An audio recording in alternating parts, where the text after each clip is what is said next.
basically. I mean, like, everyone who is a bad guy also often does something good.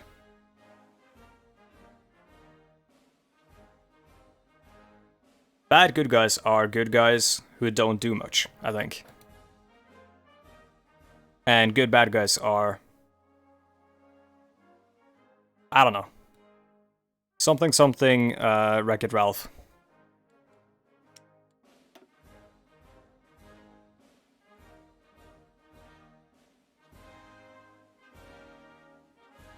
So yeah, I'm not quite sure. So we got Brazil and Australasian Confederation on the table right now.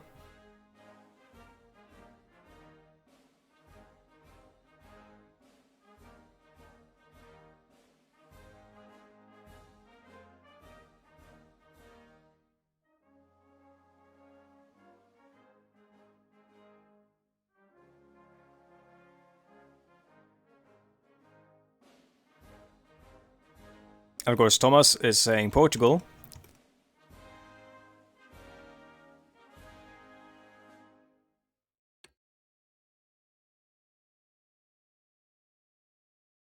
I don't know, hold on. Can I do, hold on. This is, sorry, no, that does not work. Hold on.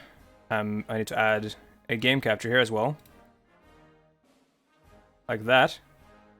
And then put this below all that. There we go. That works. And I'm going to be right back. I'm gonna use the washroom and get a drink. So BRB. Put your suggestions for nations in the chat, please, and I'll read them when I come back. Be right back.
Hello.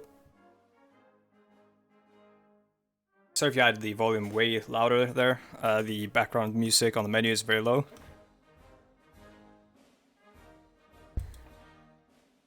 Also, hello, Lead Fighter, and also I didn't say it, but hello, Luftwaffe. And hello, Brad. You forgot to end your stream. That's good. That's very good. Okay, so let's have a look at the straw poll. The problem with the straw poll often is that it sort of restricts the options and stuff. Yeah, I'm not going to vote, I'm just going to view the results. So Australasia, Brazil, and Japan are highest up. Yeah, you can vote more than once. Though that's not necessarily that problematic, it just lets people like show which ones they are interested in, so that can still work out. Should probably remove the be right back.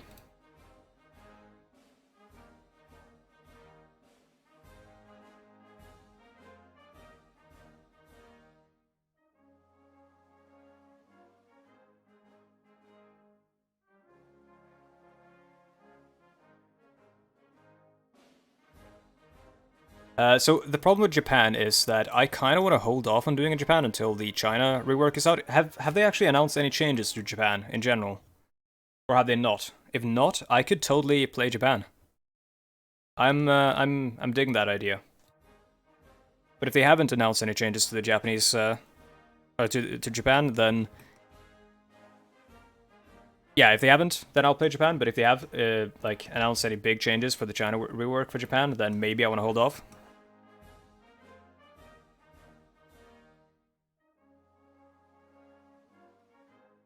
Also, thank you for the follow, Luftwaffe.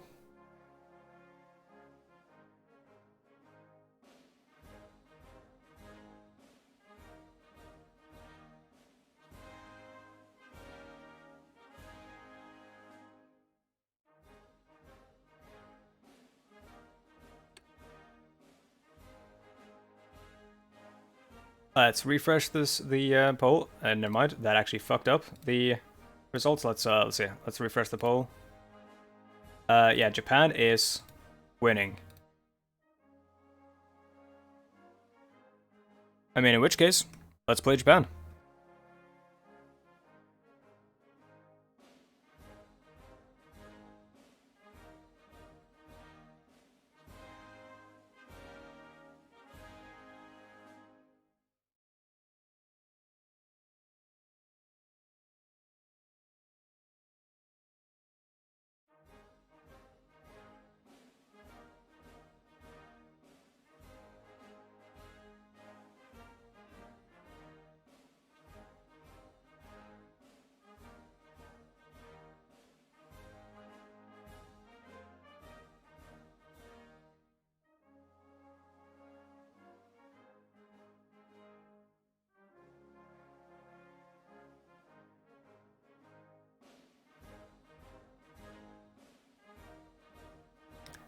Should I set the title to something as pretentious as Historian Plays? That's something that pulls in the viewers, but it also feels very pretentious.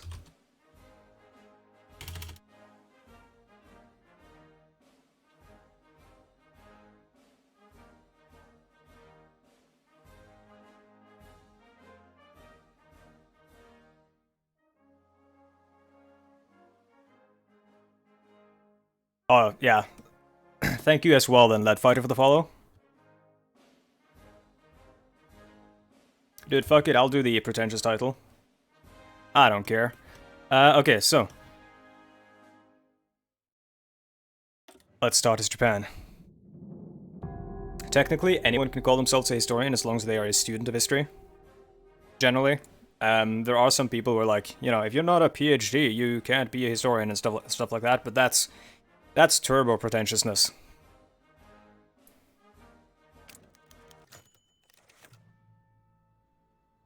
At least I do have a degree, even though it is only a bachelor's of arts, which is, well, a bachelor's of arts is just like science or art.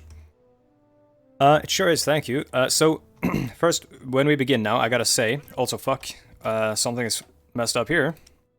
Use NATO symbols. I gotta say, first of all, these things are gonna look weird, at least to begin with, because I'm using an addition to the MPU mod, because the MPU mod broke because of a recent patch to something, I don't know what, and it's being fixed, but for the moment, these guys are gonna look a bit big, because I'm using like a sub-mod.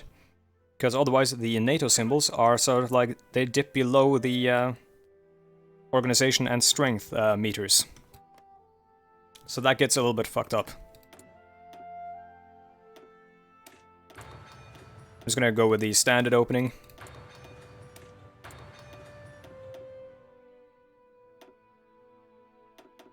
Also, a side effect of this might be that they're actually more readable on, like on a mobile device and stuff like that. Like, you can actually read the numbers.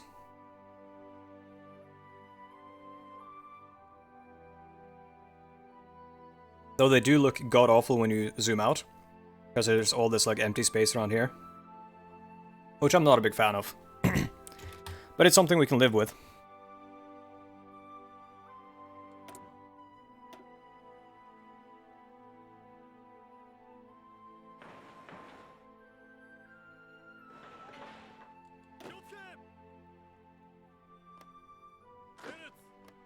How's everyone doing this fine evening, or day, or night, whatever time it is, where you're from?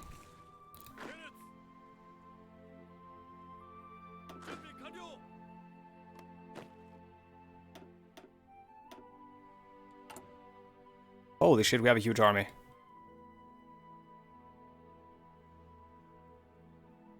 How many? Okay, we've got a lot of cavalry. Probably want to have that cavalry in. Also, oh my god, we've got a huge navy as well. Probably going to keep that cavalry in China, I think. Just gonna make sure we're gonna put everyone in the same army, and then we're gonna separate them out. Still got all 10 fingers, can't complain. I mean, that's a good attitude to have, I guess.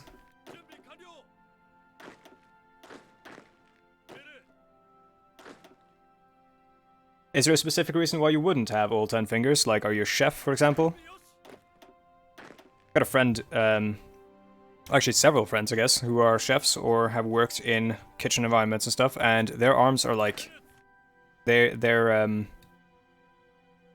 look kind of like Freddy Krueger. They've got like cuts and like oil burns and everything.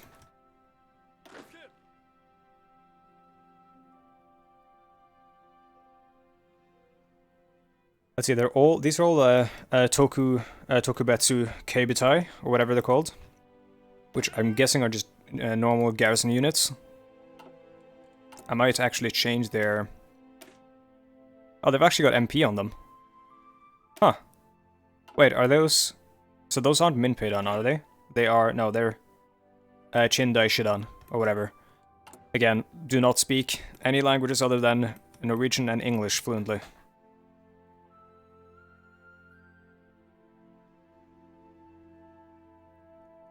Oh, hell, dude. Hell, dude, what the fuck? Oh, hell yeah, dude, I meant to say.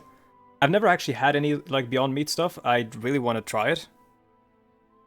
Also, I haven't had Tim Hortons, but what I hear is that it's like...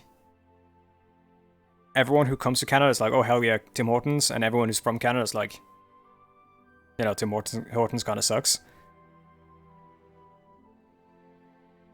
A&W. I have also wanted to go to A&W.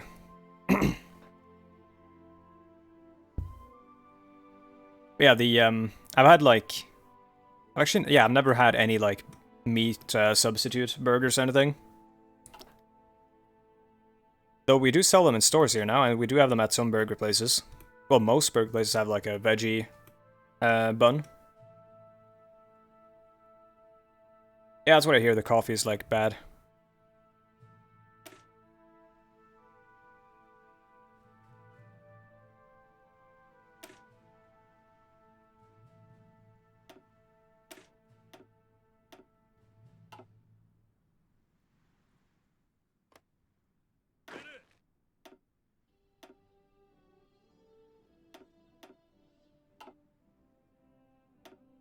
I see, so who is the guy I usually put on charge, or in charge of the defenders, or the garrisons? Probably someone like Shigeru Honjo, because he's got Old Guard.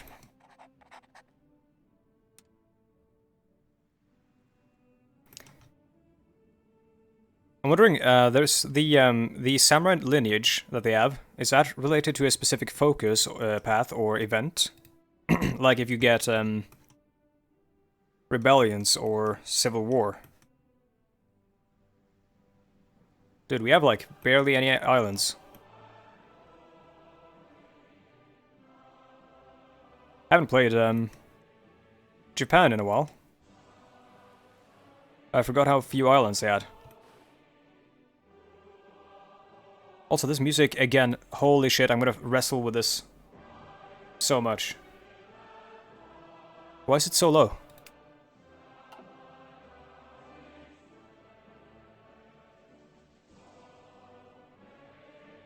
Alright, see you, Brad.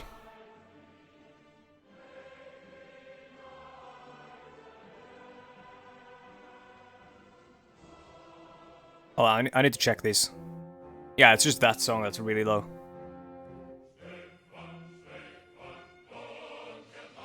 Very good, Kaiserreich.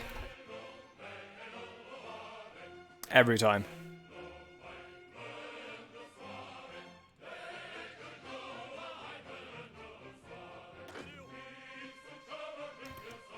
So who are the threats? Obviously Fengshan government, Russia to an extent, Qing, I'm not quite sure if they can necessarily threaten us, or if they can like start a war with us.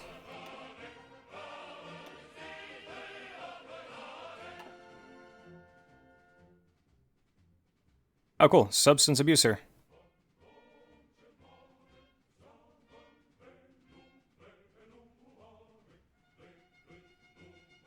Let's get a Tanaka here. Or Mr. Is it yeah, it's Mr. Shitsuichi then. Because last names in Asia are first, and then first names are last. Let's call this just the Continental Army. Or the First Continental Army, maybe. There's the Japanese armies have names here, and there's like very specific. It's like one army that's like very, very well known, but I forget what it's actually called. I should hope so, Bobich, because like Japan is one of the stronger nations in the region, and is constantly trying to exert its influence on the region. So surely it must get some sort of change.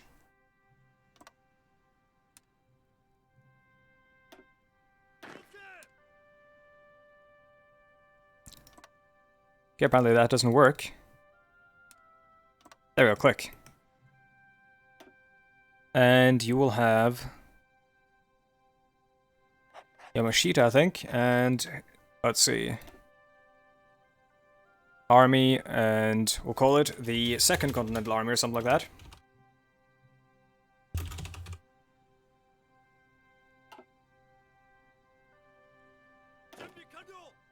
And we gotta get a bunch of these cavalrymen over to that army, because cavalry is going to be more useful on the Russian steppe than it is in the this like Chinese choke point here.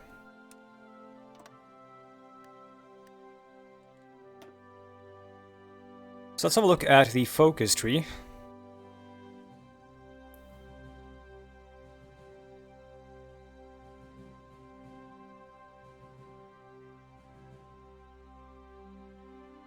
We literally only have one to pick at the moment, but oh my god, minus 200. After this we get, so that's different doctrine focus trees, but everything seems to sort of like stem out of the. Actually, no, there's the Navy and the Air Force, I think, but everything seems to stem out of the army here.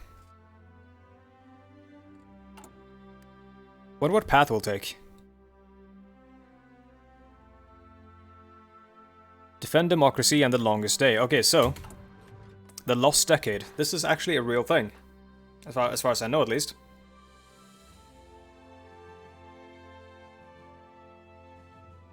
In what has come to be called the lost decade, the 1920s were marked by economic depression and political instability in Japan.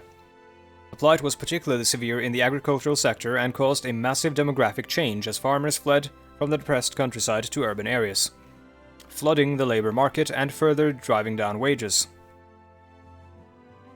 After leaving the Kensei-Kai-led constitutionalist coalition and taking charge of the government, Inukai and his cabinet successfully expanded the Japanese sphere of influence into Manchuria and the edges of Siberia, acquiring a vital export market for the Japanese economy, but the agricultural situation continued to deteriorate as cheap agricultural imports from Manchuria bled into the countryside.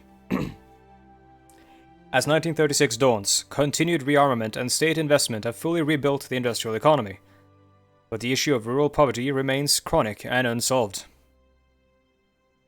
And that says Gaman Shio, or something like that. Shio, I'm not sure. So, what happened to Japan, and why are they so not horrible as they are in the original timeline?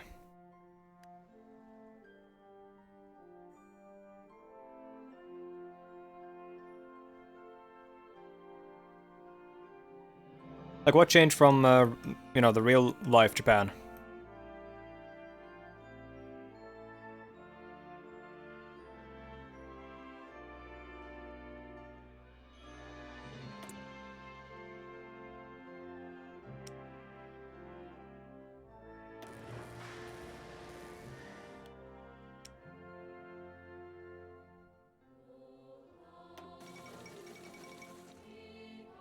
Assassination of President Kerensky, of course.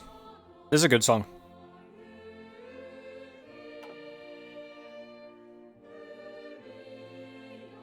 Maybe, though. The question of whether or not Hirohito was involved in what happened in China is still very much up to debate. There are those that do think that he played a larger role than it did, or that a traditional historical narrative would have him have played, and that he has been whitewashed in order to sort of ease into the American occupation post-war.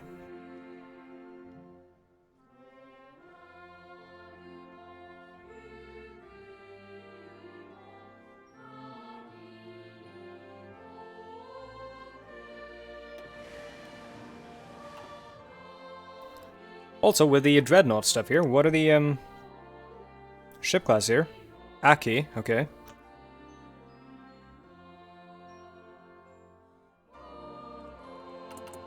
What happens to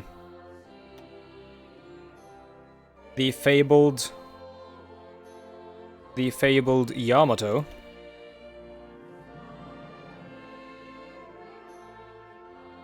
One would imagine then that it does not exist.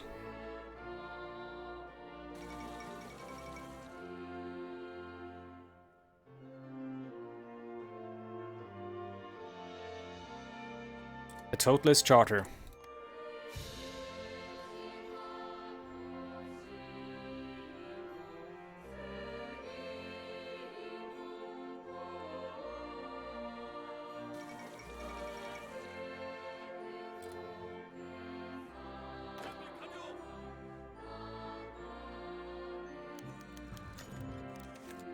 Dissolution of the Diet. The 4-year term of the incumbent Imperial Diet, elected in 1932, is ending. Prime Minister Inukai Tsuyoshi has called a general election to happen as soon as possible.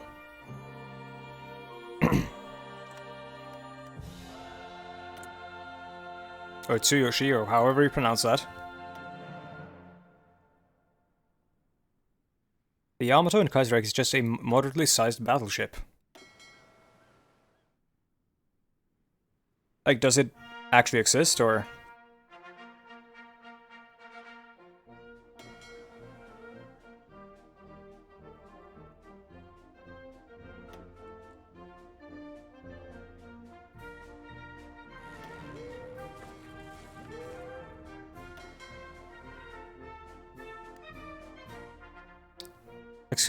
Please, may I? Okay, none of those were called Yamato. Oh my god. I think I saw it.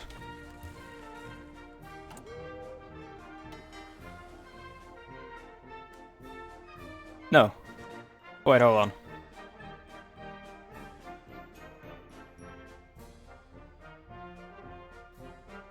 No, I didn't see it. It was Yamashiro. Yeah. I wonder if it's in the name list for the Dreadnoughts, because that would make sense, I suppose. Let's see.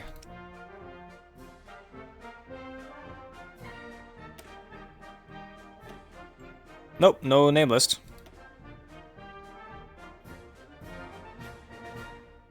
But I mean,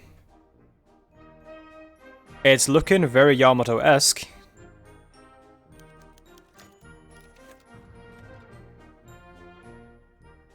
Profits from the legation cities. Very good. Let the money flow.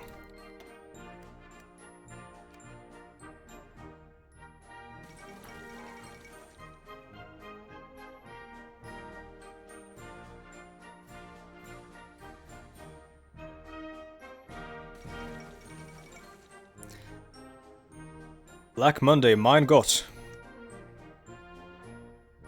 The 5th Anglo-Afghani War. Who cares about Afghanistan? I mean, one would imagine the Indians, the British, Canadians, and the Afghanistan people. Or people of the Afghans. Jacobins elected in France. Whoa. Interesting, so... those are... Jacobins are the guys who are like... extremely gung-ho about... like, seizing the state apparatus and then, like, basically electing a dictator or something like that. At least they're very, like, revanchist, or not necessarily revanchist, that's the Sorelians, but they're, oh, they're, I can't fucking remember exactly. The Jacobins are, like, a very traditional revolutionary movement, but very, very revolutionary, I suppose. Mission from Norway, okay, cool. Recently received a trade delegation from the Kingdom of Norway. The country seeks new trading partners as it is not a part of the German Reichspakt that dominates the trade in the European mainland. They seek to trade, among other things, dried fish and have offered us very favorable rates. Oh dude, Ted Fisk! On Norwegian merchant shipping. Most of our trade experts are in favor of accepting, while a few oppose the use of foreign shipping in moving Japanese goods. Well, we should not refuse a good trade deal, right? Even though it's going to put us even further down the drain in terms of political power.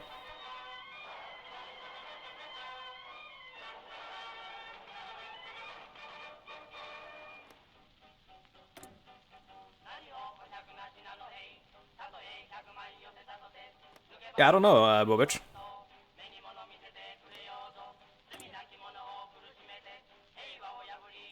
It might be because of the less traditionally stratified society here, apparently, which might be a thing, but might also not be a thing. I mean, it does look like they've got some sort of, yeah, elections.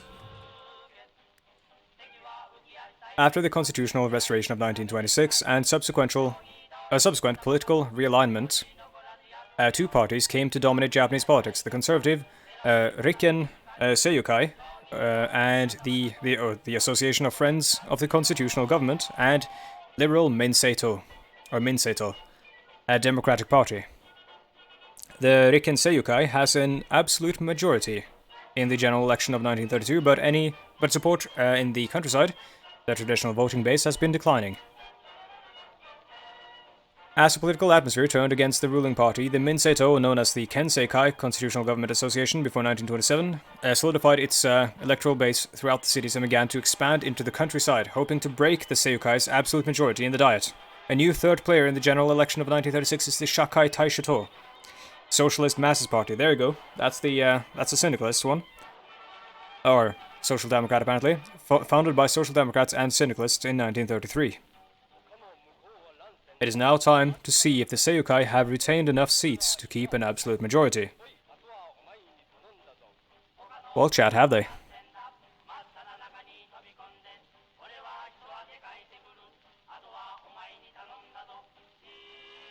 I think it'd be way more interesting if they lost absolute majority and we start to get like a shake-up of the government. That's a Minseito, and that's the Seiyukai. I'm gonna say the Seiyukai have lost their absolute majority.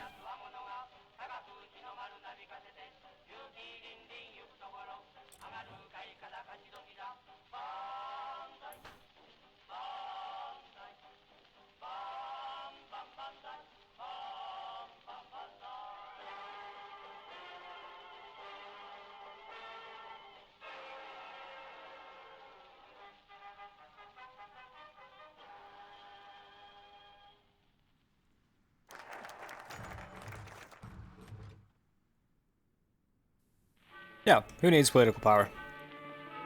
Disagreements within army leadership. Oh my god. Alright, so, let's see. I can't read all these, so...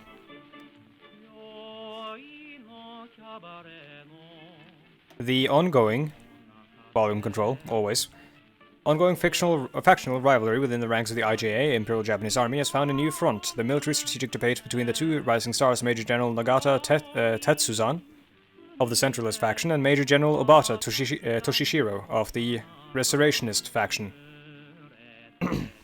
So Nagata believes that the Japanese economy is inadequate to sustain any kind of total warfare, so they need to build a total war-capable army, and Obata's analysis is nearly identical, but he has come to a different conclusion. Due to volatile international tensions, war would come to Japan before the country could ever achieve such a capacity through internal development. I mean, he would be correct, I think. Accordingly, he came to the conclusion that in future wars, the IJM must seek the quick destruction of hostile forces by waging war through short, rapid, and decisive operations to avoid a long war. I mean, that is a man after my own mind. Both agree a centralized command structure is a good idea, and that raw manpower tactics are a poor strategy. We can never hope to compete with Russian or Chinese manpower. We may now choose how to proceed. I will choose wisely. So let's see, the assassination of Katayama-sen. Katayama-sen was one of the most senior syndicalist leaders in Japan, known as the father of Japanese syndicalism, exiled to the USA after participating in an early social democratic movement. Witnessed and was influenced by Jack Reed's syndicalist activities in the development of the IWW into the CSA. A gang of 3 right-wingers stormed his office and beat the 2 men with clubs. Yamamoto survived, but Katayama, aged 75, never regained consciousness and died earlier today. Wait. That is very similar to what was happening in real life with the army's the army and like men working sort of on behalf of the army or behalf of the national interest, quote unquote, like the right wing ideological interest in the country at the time. So people would just like take it upon themselves to rescue the nation from threats, and people wouldn't stop them, because if you stopped them, you were like, you know, you were not very, like, you weren't patriotic enough. Like, these people were patriotic. They did this for the nation. They sacrificed themselves for the nation. They would, like, martyr themselves and, you know, commit a heinous crime. So surely they must be correct, because they have this intense love for the nation. And if you punish someone for their intense love for the nation, how can you love the nation? It's like, it's some sort of messed up, strange phenomenon that happened in real life in Japan.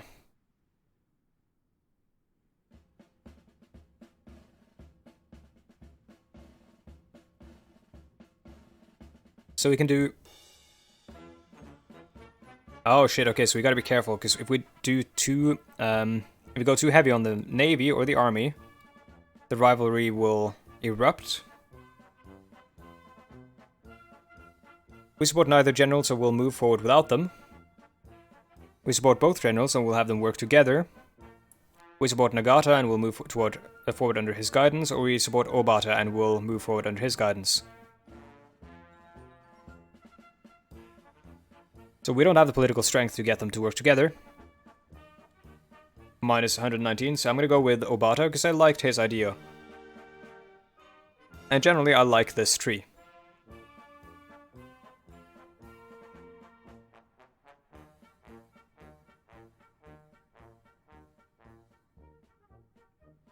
This is really good though, but I'm gonna go with initiative and mobility.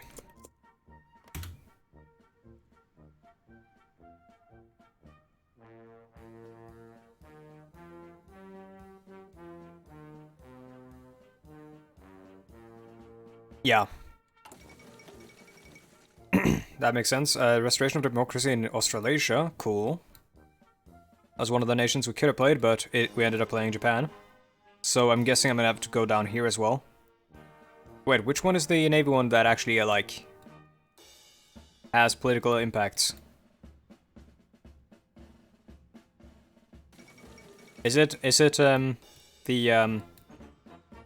Yakuniku, Kyoshoku, or whatever? Kyoshiku.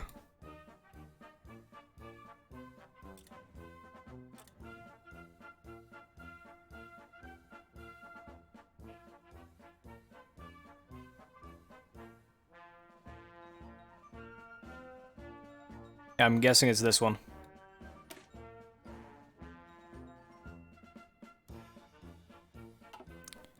In order to reach this stuff.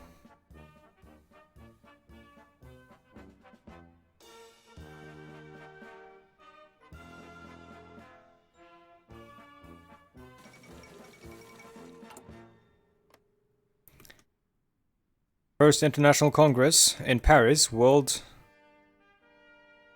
Congress. While the mantle of the Third International was taken up by the Communards after the Russian Civil War, the ideological tenor of the event promises to be very different, the syndicalist parties being the newly dominant force of the far left. Yes, indeed. Now with the Jacobins and Marcel Diat.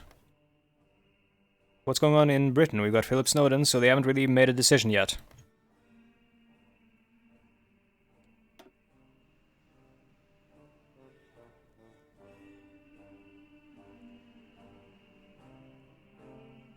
Oh, whoa, okay then. Hello. Hello, Bukharin.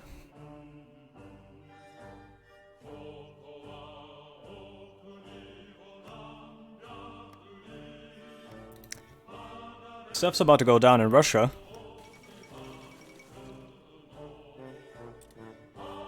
And the new pope is...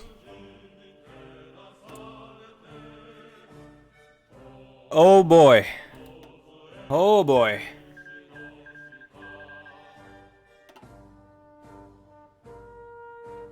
Deus Volt, boys, we got the Crusader Pope.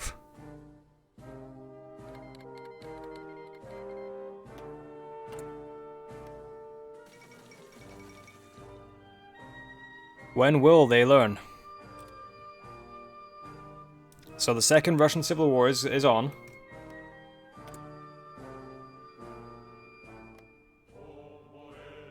I wish we could just go to war with the Russian Republic. Take everything up here, create like a, I don't know, DMZ or something. Make it so they have to like fight the war out here, so we don't actually lose anything valuable down here. Give us breathing room.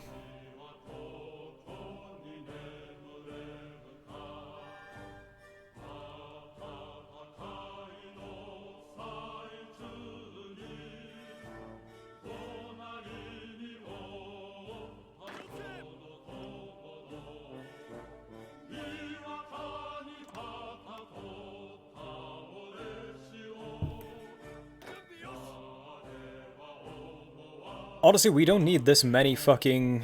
Like, this many garrison troops it's absurd. And especially this many equipped with military police as well. I think I'm gonna create a separate...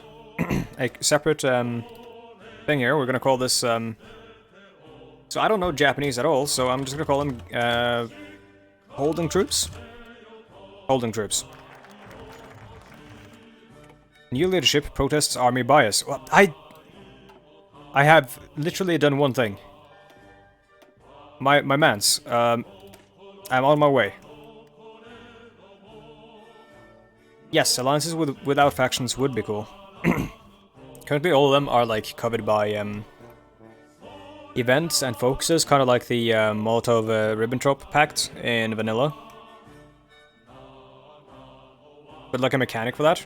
That would probably come in the inevitable, in my opinion, inevitable diplomacy overhaul, which has to happen at some point.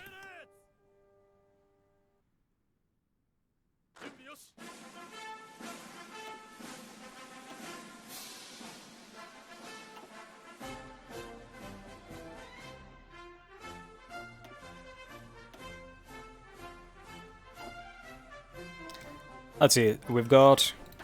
Probably still don't need this many garrisons. 10 should be good, I think, and we'll set these guys up as holding troops, which will not have the... Oh shit, we can't remove that yet, but we're going to remove the MP later on, and we're going to set these guys up on the front lines to hold, and then we're going to collapse the other front lines a bit, make them smaller, narrower, so that we can focus our troops on decisive breakthroughs. Shangqing Changguo has joined China first. What is that?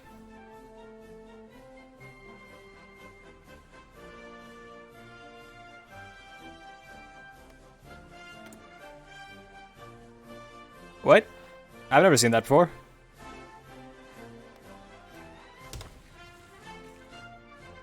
Huh.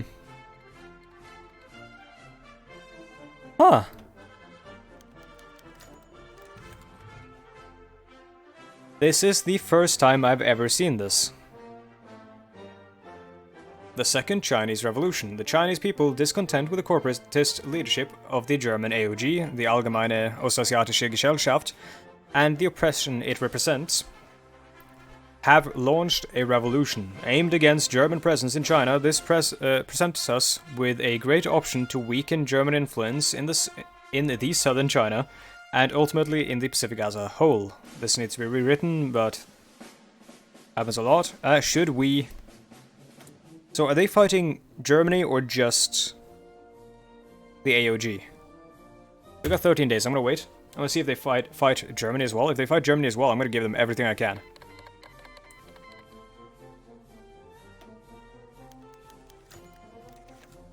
Because if not, I think they're gonna kick their ass. The shock of the assassination of Katayama-sen initially united the Shakai Taishoto in a solidarity against the White Terror, but the unity did not last long. The party was originally structured as a coalition of various social democrat and syndicalist organizations, so this is just like the left does not actually hold together. Makes sense. How far along are we here? 10 days.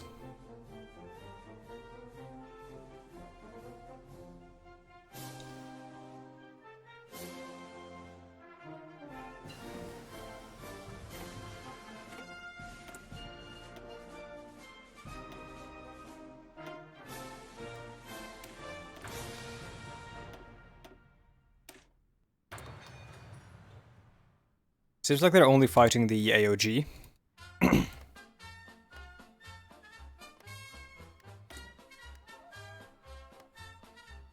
Yeah, I'm gonna send aid. The only thing is, I don't actually want them to win, because then we might have to fight them at some point.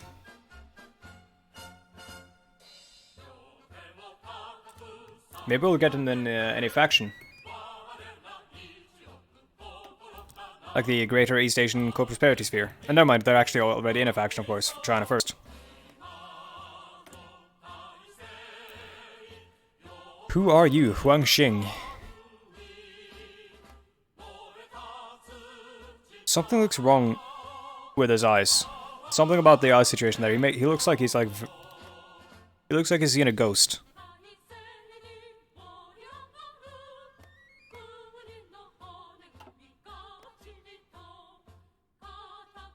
I mean, you say that, but I feel like these guys are going to be able to muster way more of the local population into their army than the AOG will. He might be cross-eyed. In which case I feel bad. The May 15 incident. Actually, on that note, I'm going to go upstairs and just see what's happening, because there's some sounds, so I'm just going to see what's going on, and I'll be right back.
And I'm back. Whoops. There we go.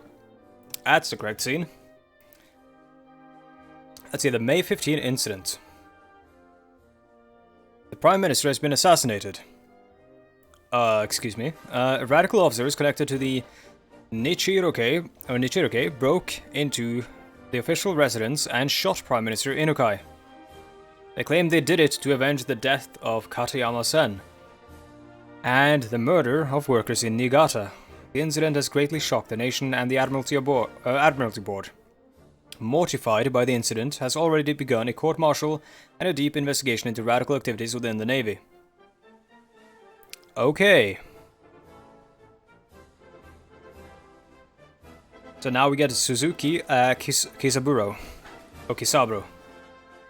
Probably Kisaburo. So our Prime Minister is dead. That's great.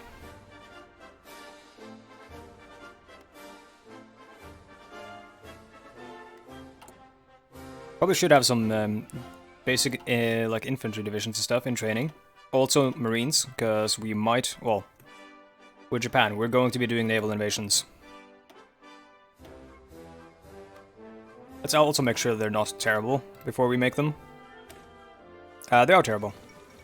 Oswald Mosley, elected chairman of the TUC. So we're ending up with a very totalist looking red Europe. We're the Jacobins and Oswald Mosley. Let's see if we get Benito Mussolini.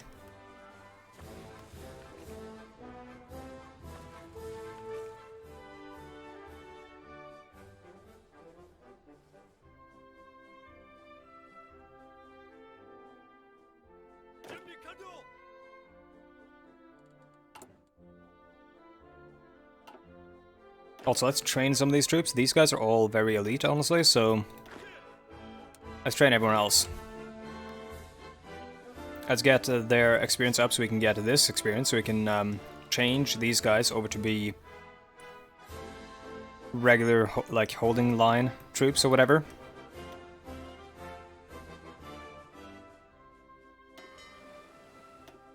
Let's also start reorganizing the Navy now that we actually have some time. So we got submarines, sub 3 and sub 2.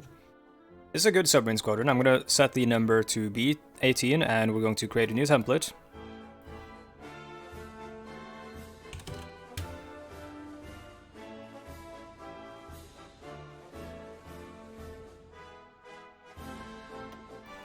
So like Kaiserreich mechanics and stuff, but you know, real life history or whatever. I would love that as well.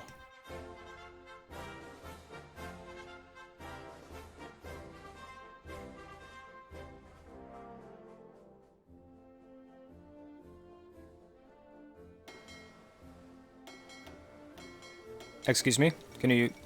Who to time Siam? Why are these guys just getting set to the reserves? What?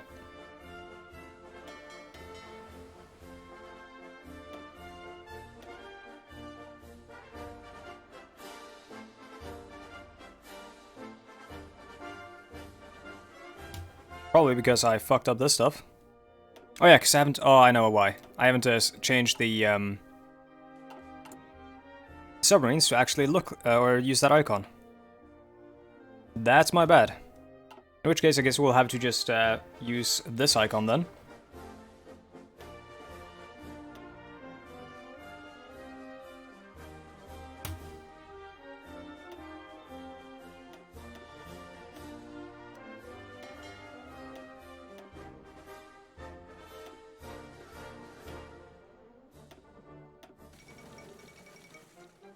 There we go. Carles, full control in Argentina. Will this stabilize Argentina? I think not. I think there's probably going to be war all around.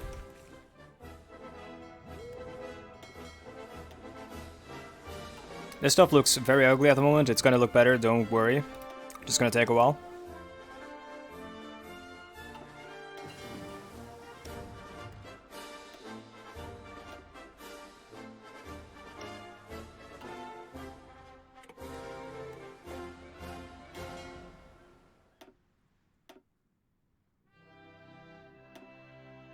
Oh, Kwantung, that's it. The Kwantung Army. That's the prestigious army that I referenced earlier.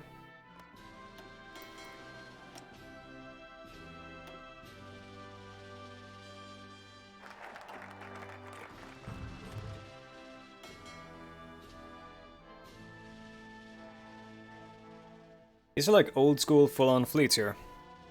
Like pre-man the gun style fleets. Can probably split them up a bit. Get the battleships and everything in their own fleets, because they're gonna be fighting together anyways, eventually, but I want to have them split up so they can be set to different orders. Because we don't want the battleships out there and about all the time, because that's gonna suck up all our minimal oil that we have. Japan, obviously, always one of their national dilemmas was the lack of oil, similarly to Germany in World War II.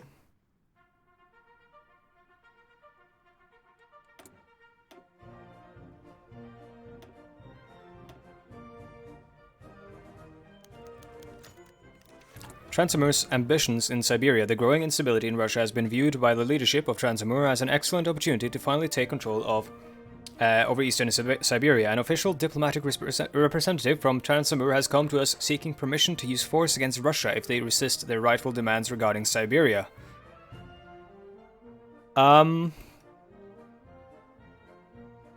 Sure, yeah. Go ahead. You go, girl.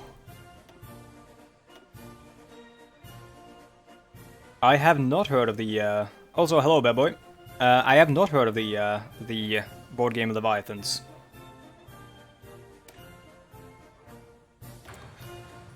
But shit, we weren't gonna go mass assault. That's, we're gonna go mobile warfare, because that's where we got the 100% bonus.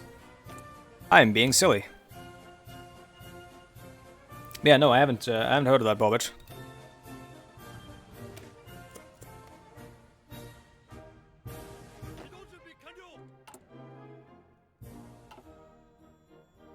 Or wait, is that the one where you play as, like, what are they called? Like kaiju? Or am I thinking of something else?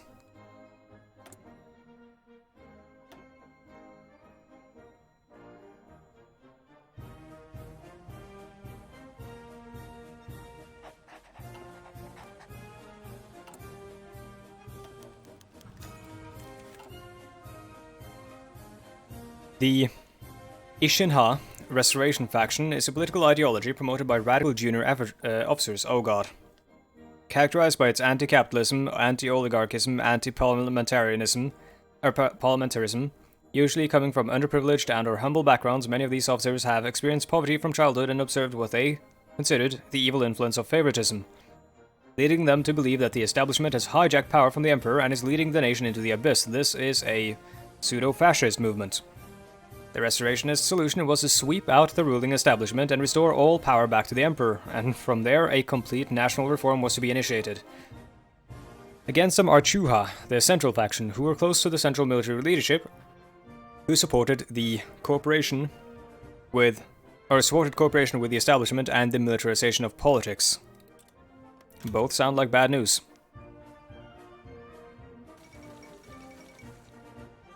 Oh, cool, Bobbage. I will look that up. Oh, also, Union Syndicalista achieves Italian majority, which means this guy is in charge.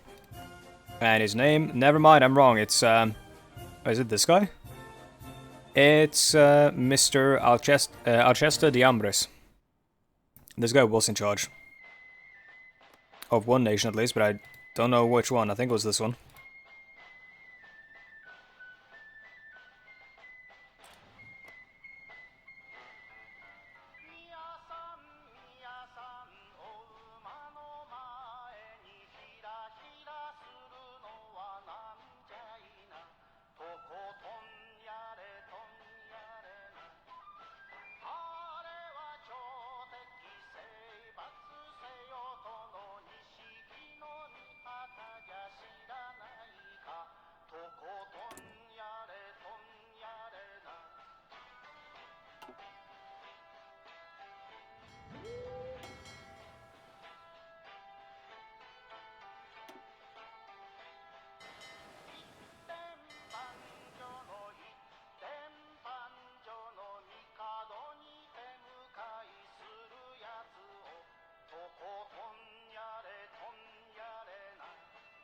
core box is hella expensive. I mean, if it comes with a novella and like a lore book, then I would assume so.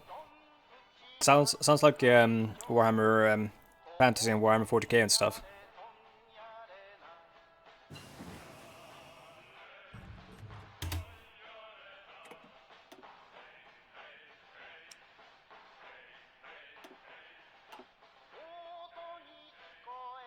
Oh, cool, you have it.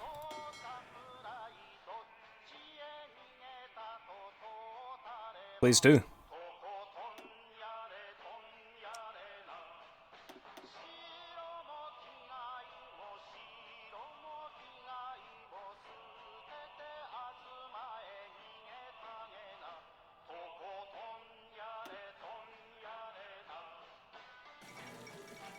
Poland elects a new king. What would, probably super heavy battleship, there you go. Dreadnought Force A. X-based strategy, that's cool. I'm into those kinds of games. See, I'm gonna split these guys up into like patrol fleets and stuff. And let's see, we've got... This is a straight up fast response, thing, or like a strike force. Carrier, what are they called? The carrier, I think they're called carrier strike forces. Which honestly should be, there.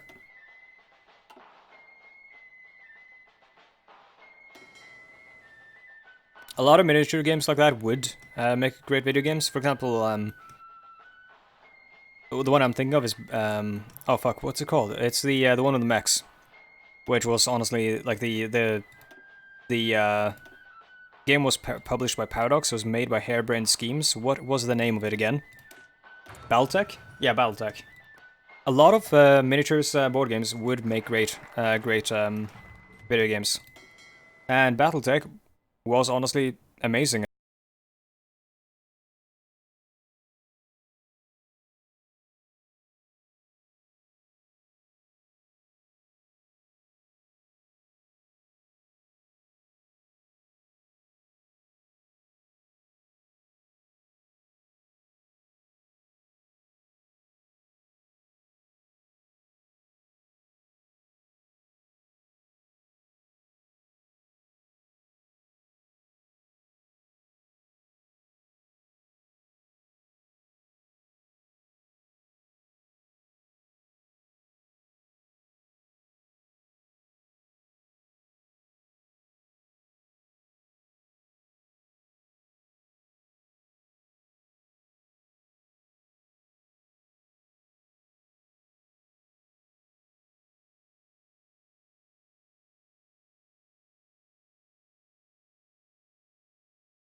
We're using the rubber for a bunch of planes, which, I mean, we need them.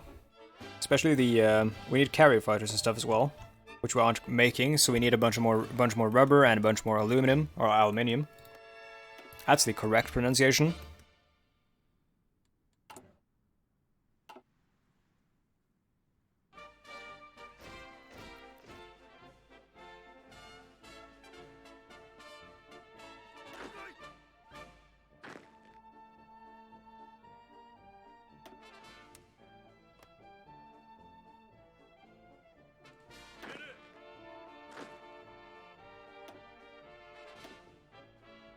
Well, I got a message, a whisper message from a bot that's like, this is how you get, here's how you get view bots for Twitch.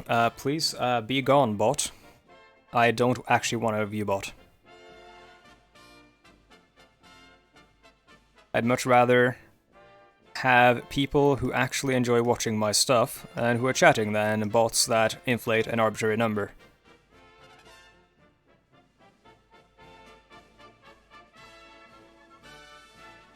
See, a Fortress Buster would be great for Marines, honestly, because a lot of important zones that you try to take through Marine, or like naval invasions, have coastal forts.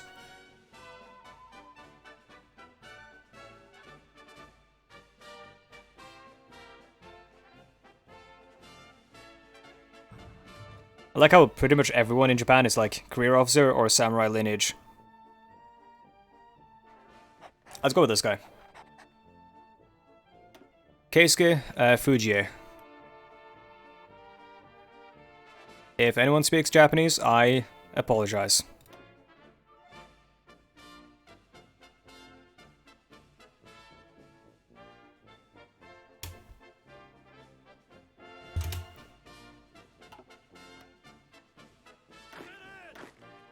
Should probably also set up a larger army, like an actual field marshal army. Let's have...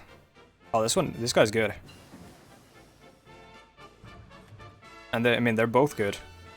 Let's have Hisaichi Teruichi.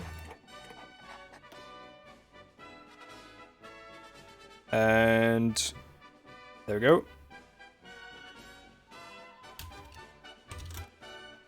Kwantung Army. Works.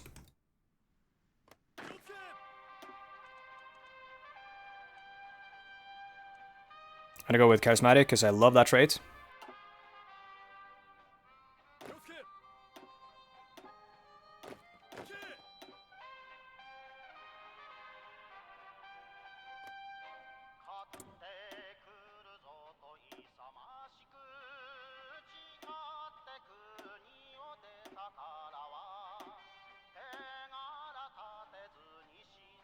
Still ways off on most of the tech I want. Closest stuff is the industrial stuff here. We should probably actually get better fuel silos so we can start stockpiling some fuel. Because we're gonna need it. We have an amazingly huge navy with not enough fuel to actually use it. Which is also why I'm like splitting up all these guys so we can like use them in like smaller groups so they don't like guzzle all our fuel.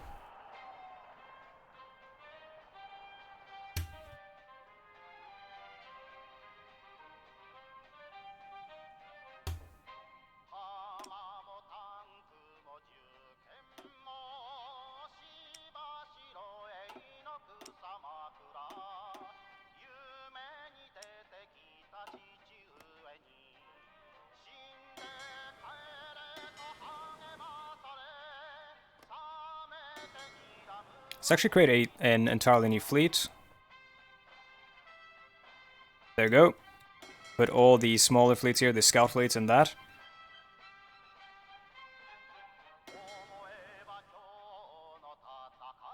And yeah, we gotta split up all this stuff. It's way too huge.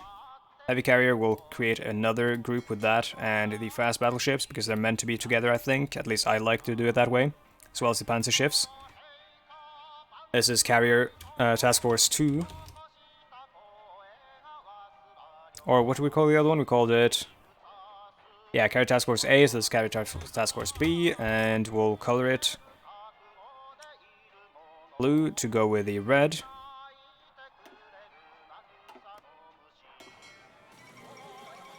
Jack Reed elected President of the United States.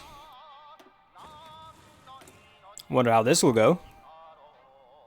Surely that can only end well. Okay, let's try another army reform and see if the Navy get upset. Oh. This is a banger. Good song.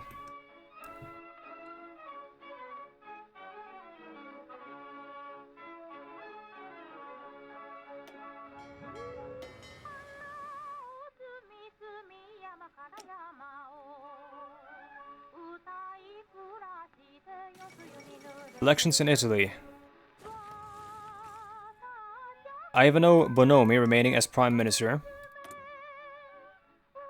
Gotcha. One man with a hat and a very... excuse me though, but like, you are the same person.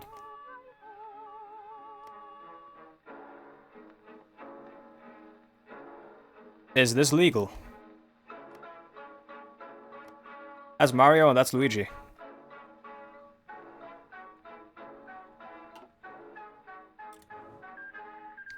Norway has joined the Third International, which of course means Martin Tranmæl.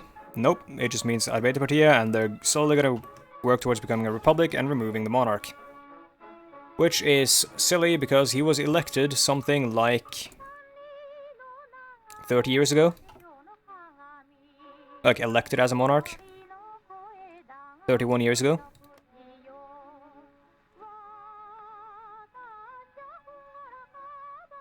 So he specifically did not want to become king unless the people wanted him to be. Is how the story goes. Kong Haakon.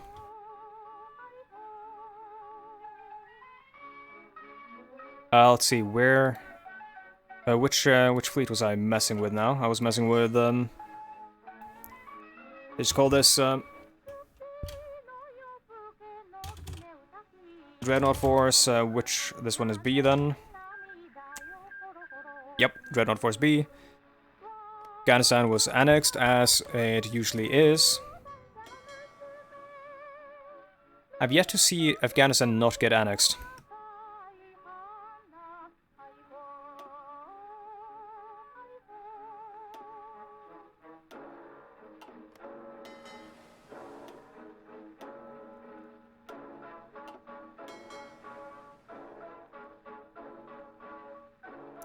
This is an old carrier, so this could honestly be put in a carrier patrol fleet, and not in a carrier battle fleet. Like, if I take a couple of cruisers and some screen destroyers. I don't know how much fuel it's going to use. That might be a problem. But we could try it out. I've never tried it before.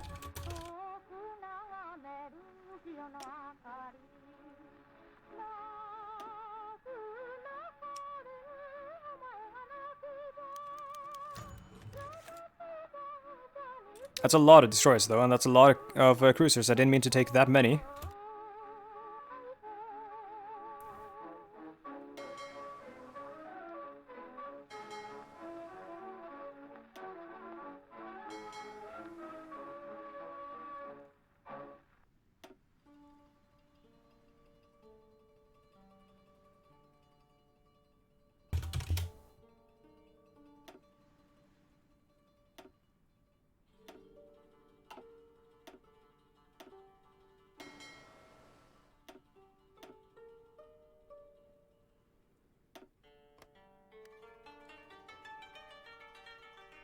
This is, I think, the best song on the Japanese soundtrack in this.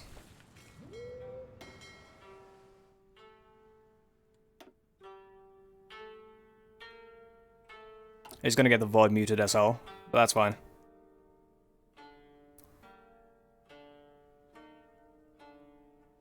So you got a Pre-Weltkrieg Panzerschiff, we got some interwar carriers as well. Could set those up in another carrier group. Might honestly just want to put all this stuff in the reserves, because we can't use all this at the same time. And then we can set these up to reinforce using those. Okay, stop exercising, and we've got 30, that's good enough for now. Might be able to build at least one design with that. Let's start stockpiling, and let's see how far off are we on the fuel storage tech. There we go.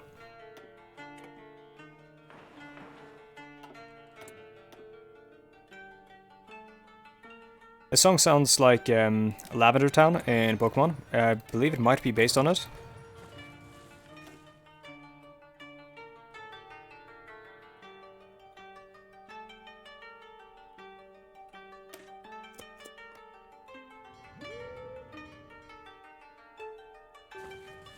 Have you played Pokemon Red or Blue?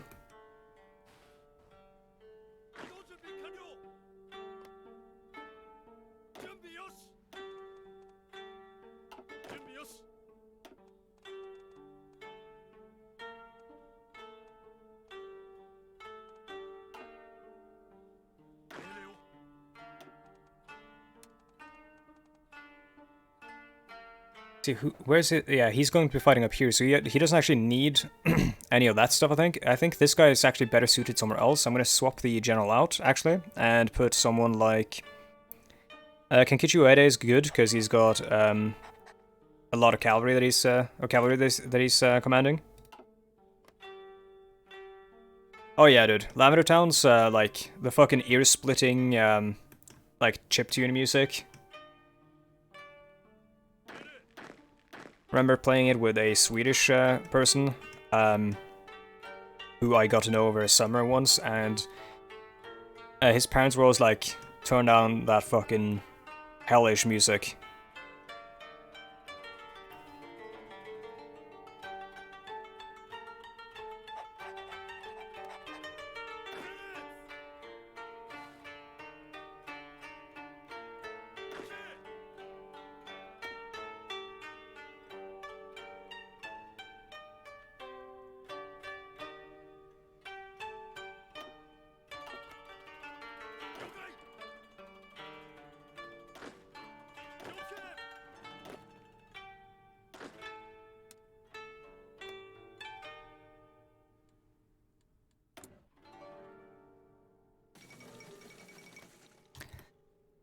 Spanish elections. Peace rules in Spain.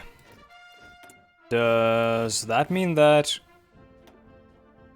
the Civil War was avoided? Yeah. Huh. Interesting, so no Civil War in Spain then. Ruling Acción, or whatever, Popular, proved victorious, and while opposition parties initially contested the election results, so far it appears as if the win is legitimate. Cool. I mean, hopefully that lasts. Because, I mean, it's looking like we're going to be enemies of these guys. Or we're going to be an enemy of most of the socialist nations. Don't see a lot of room for socialism in these focus trees.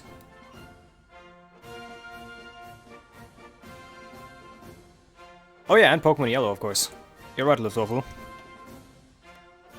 I barely played Pokemon Yellow, though. I did envy everyone who had it, because you had a Pikachu that followed you around. And I was like, holy shit, that's sick. How did they do that?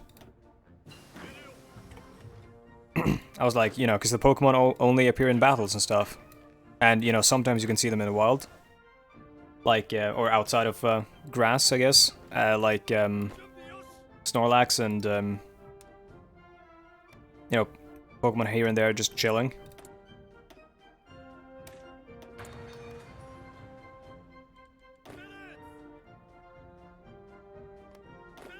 So you probably don't need any more Marines for the moment.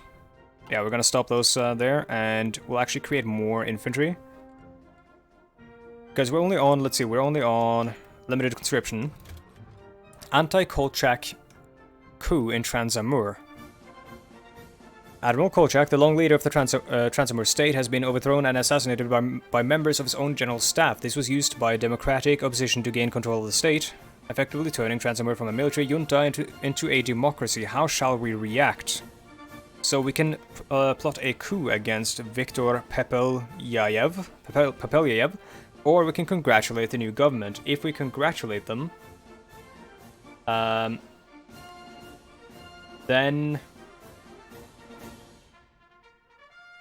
Let's see, if we congratulate them, then we might have their loyalty while they still remain, but they might also vote to get rid of us. Or to break free. Right?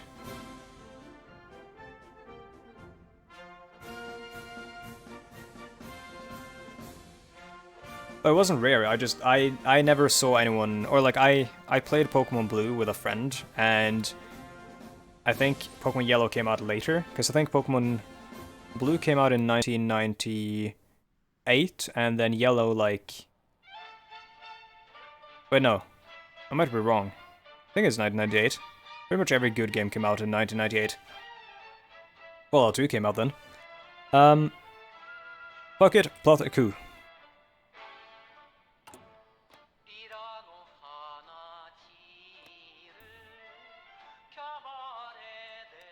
Also, since we're plotting a coup,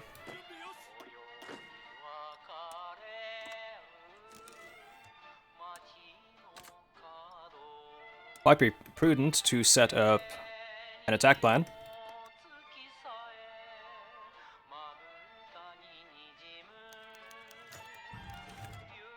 Transmur backs away. The Transmur Republic is taking great offense at our attempts to regulate their internal affairs and are severing all political ties with us. Well then. It seems as if the Japanese army will be tested.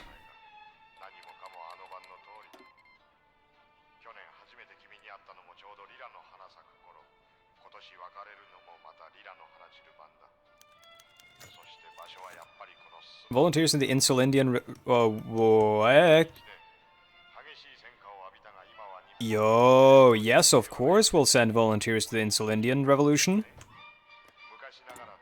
Godspeed, Sukarno. The kerning of that makes it hard to see if it's an M or an RN. But yeah, let us declare war on Transamur and bring them back into the fold. Oh yeah, also stop this. Do not exercise while plotting to declare war. I gotta get organization back up.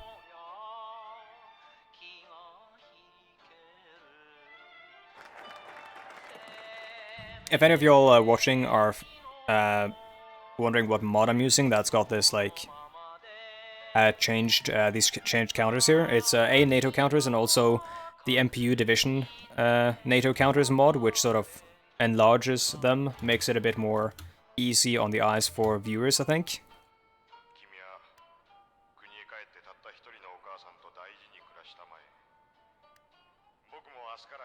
How many oh dude, he said Yakuza. Something's he's talking about something like criminal stuff. Oh, they only have 9 to 11. Yeah, let's destroy them. Oh, you sorry fool. They were exercising. Wait, why? Of course. That's why. Call to arms. Every time. Why should Kolchak and Kerensky be switched? The National Security Act. We should probably deal with that as well.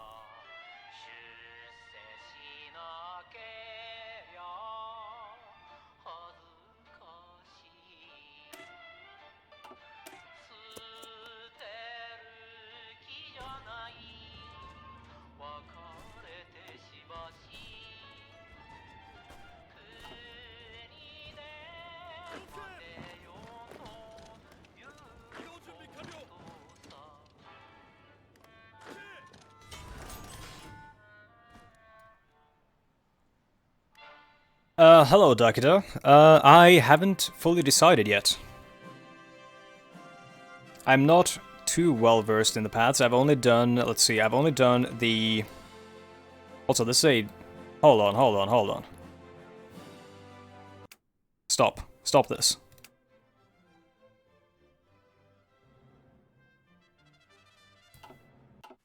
I've only done the, I think the longest day and then Koroha, I think.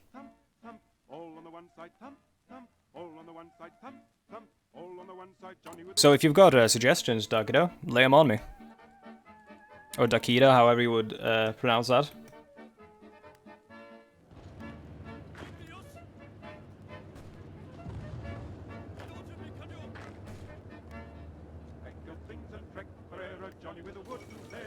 Oh my god. Serbia crowns Alexander II, cool, Kingdom of Serbia.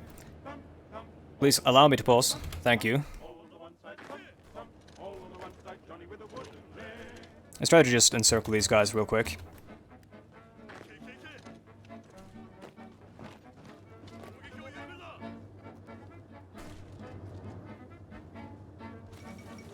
Bobert argues for democracy. Also, speaking of democracy, there's a standoff in the United States. Here we go. American Civil War. Do we have? Yes, we do. We have Daddy MacArthur, Daddy Dougie.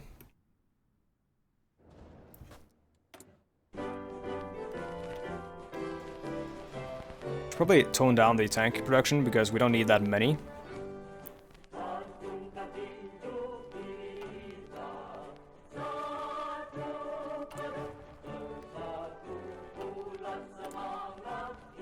What we need are guns, and big guns, and support equipment, and of course planes. We need to set up carrier fighters, and carrier naval bombers.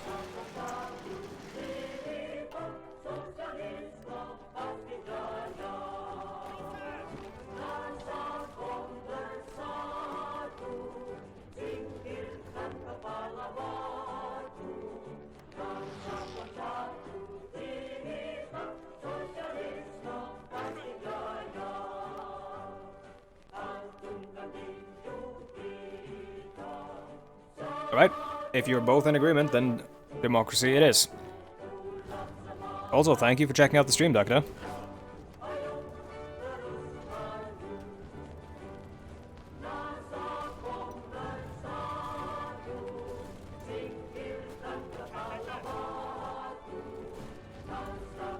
Well, the problem is if you don't have access to oil, is that often you won't have access to coal either, which you'll need for the steam-powered navy. Japan was never really, I think, all that coal-rich either.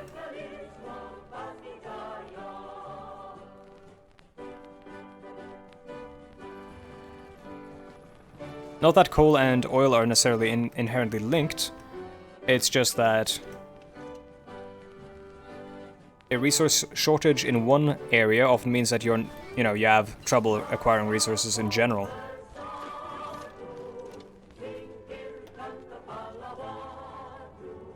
But yeah, I guess we're going democracy then. I say as we just interfere in the democracy in Transamur.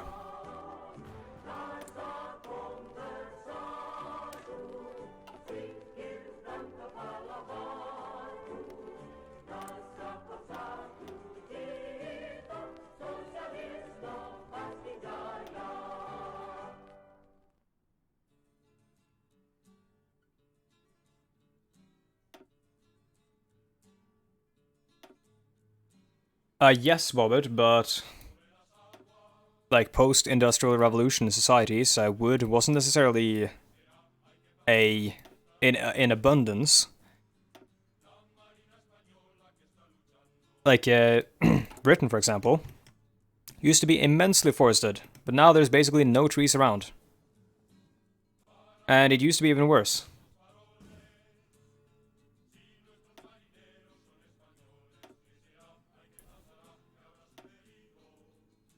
So, like, often you can end up just completely deforesting your country by relying on charcoal.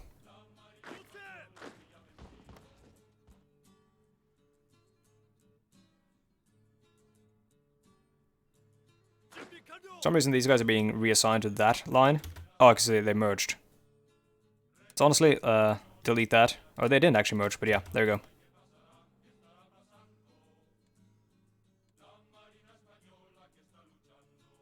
And we have a lot of political power now. Let's get an industrial concern. I like stuff like this. This is similar to Krupp in Germany, Kawasaki. Should probably get a... Let's see, School of Mass Combat is always good. Just generally good attack and defense, but also recruitable population, which is good when you're fighting long, hard wars against people with a lot of manpower. Also, to those who have just joined us, I've never seen the Republic of China break free and form the China First faction, so I've spotted a little bit of a unicorn, I think. Fighting the AOG here. It's not Chiang Kai-shek or any of those traditional, like, revolutionary boys, but it is a Chinese revolution at least.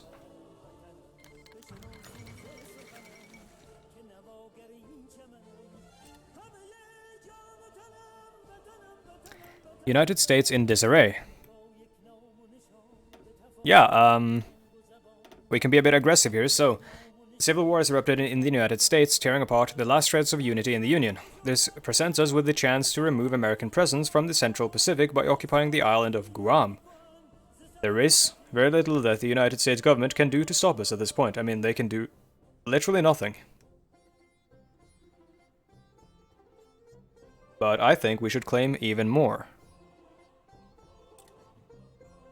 I want Wake Island and you know, all that stuff as well, Midway.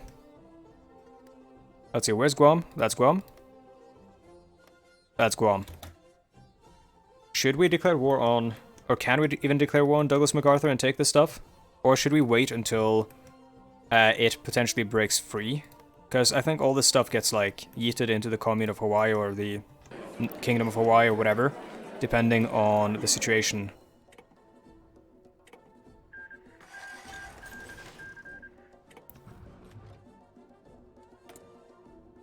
Yeah, I'm not actually sure what the practical reasons why coal are, oil is better than coal, or so much better than coal. I think it might have something to do with the, well, the engines are probably better.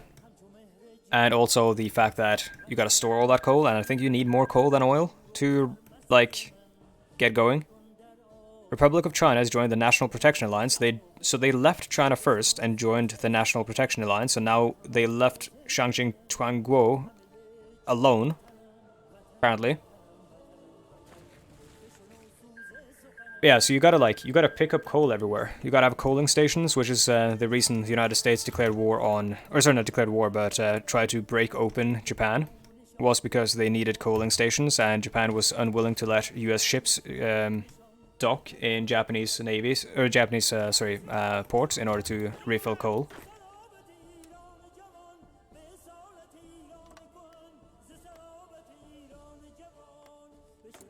Because they had trouble making, like, the trek over from here to, like, out over here without refilling coal.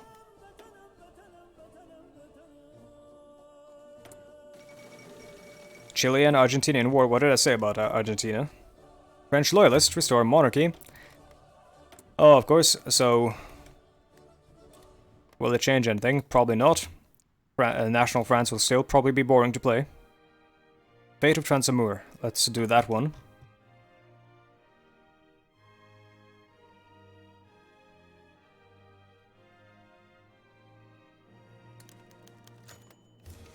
Liberate or occupy? Occupy. I mean, we're gonna liberate.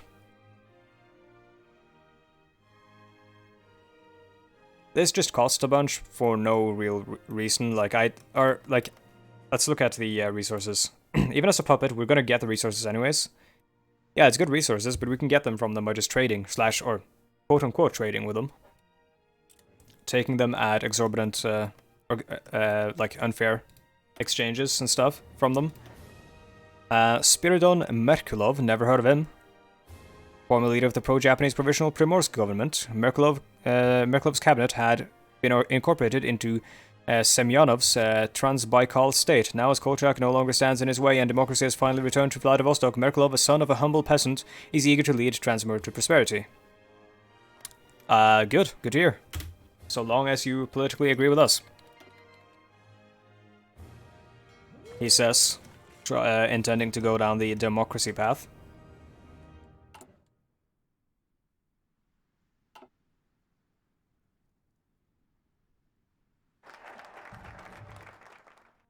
Oh, and reduced range, probably, Bobbit.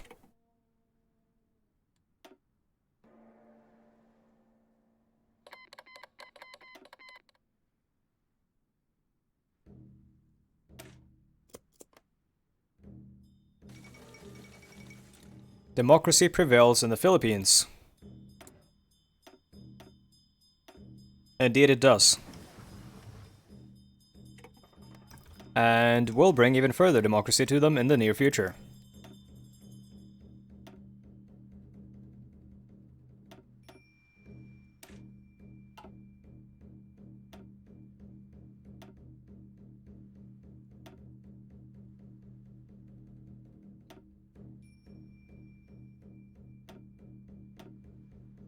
Dude, I hate this stage in tech research and stuff, because you're never really sure what you're gonna get.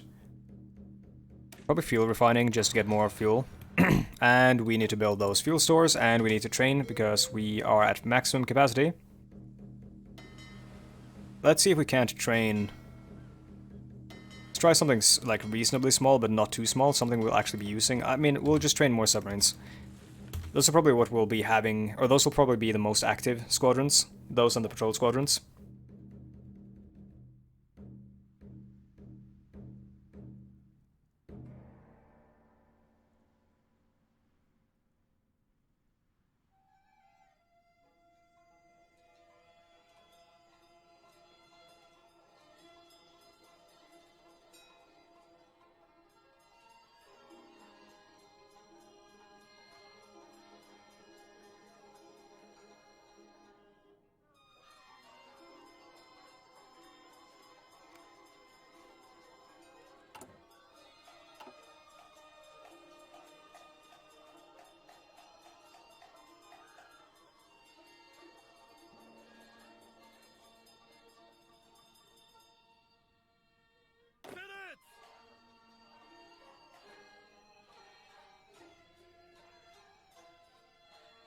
God damn it, hold on.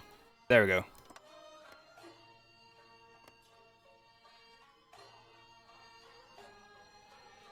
AOG is getting defeated as predicted. Second International.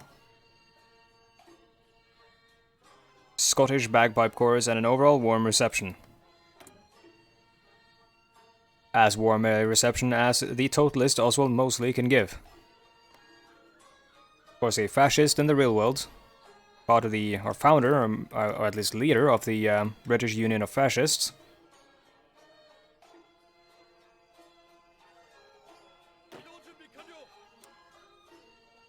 We can probably actually change these guys around now. This one. This will be the holding army. Also, I apologize if you can hear the typing. I still haven't figured out that fully yet. On the old microphone settings before I lost my C drive, you couldn't hear the typing, but now, you know, now you can. I haven't fully, like, fixed it yet.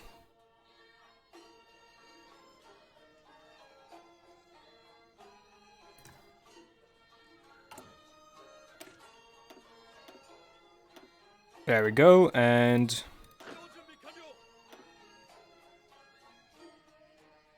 swap to holding troops. Train them a little bit again.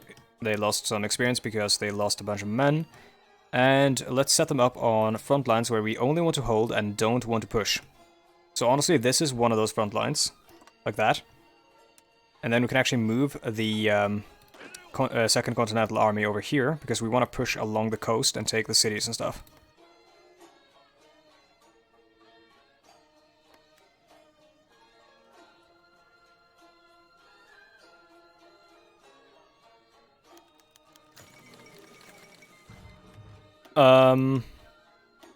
The Baltic War. Okay, Little Marin and the Sailor, newest book on Japan's shelves. Our country's recent war has inspired many homecomers, to express their experiences in art, one of them being the author of a romance novel of unprecedented sales numbers.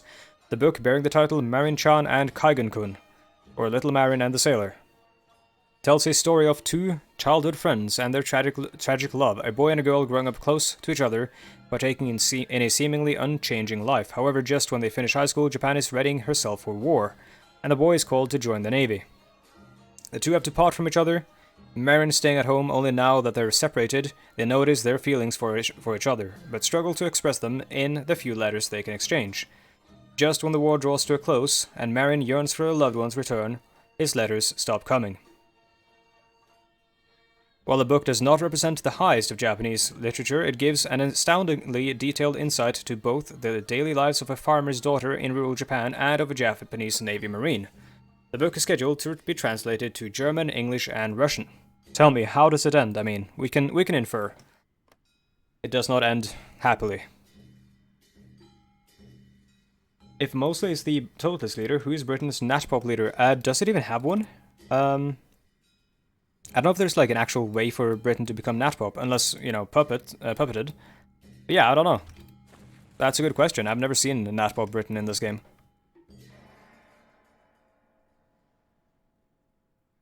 Yeah, a lot of people seem to like Road to 56 and stuff like that a lot more, but honestly, Roydeen, I think Kaiserreich is like the best mod for Arts4.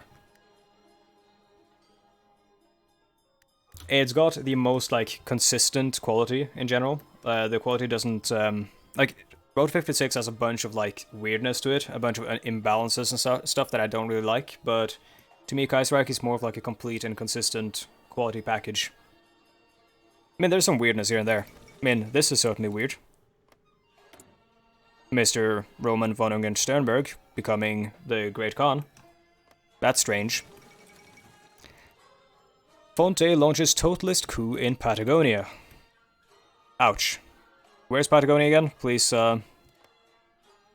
please, my Latin American geography is very sick.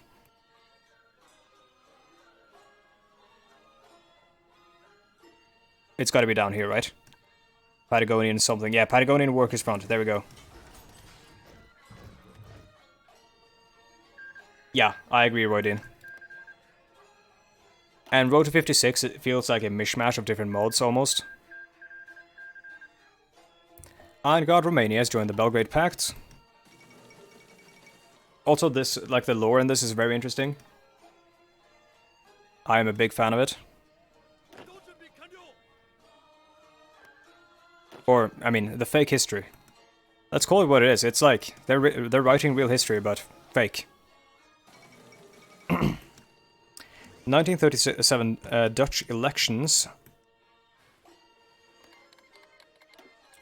The Dutch do love their elections, and we got the Social Liberals against a massive Social Democrat bloc.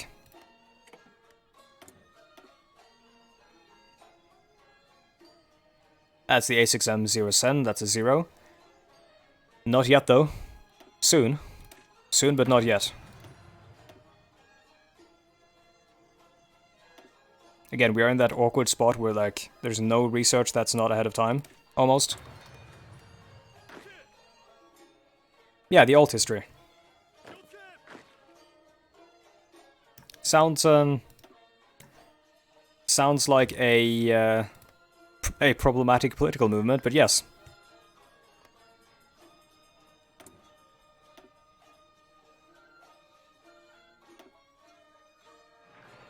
Let's build more fuel stores so we can last a bit longer before we actually take the oil-heavy regions in the inevitable war in the Pacific. This song is long as hell. Holy shit, it's 10 minutes.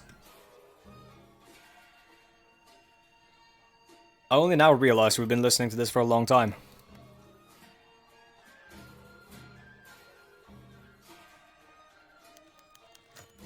And Celindia wants to purchase old fighters. Of course we'll sell you old fighters. Anything to get you out of the Dutch yoke. Philippines requests Japanese support. So, this morning representatives from the recently independent Republic of the Philippines have approached our government with a request. They are looking for help with expanding their industrial output. So we can potentially get them into a Greater East Asian Co-Prosperity Sphere. Where do you create that faction?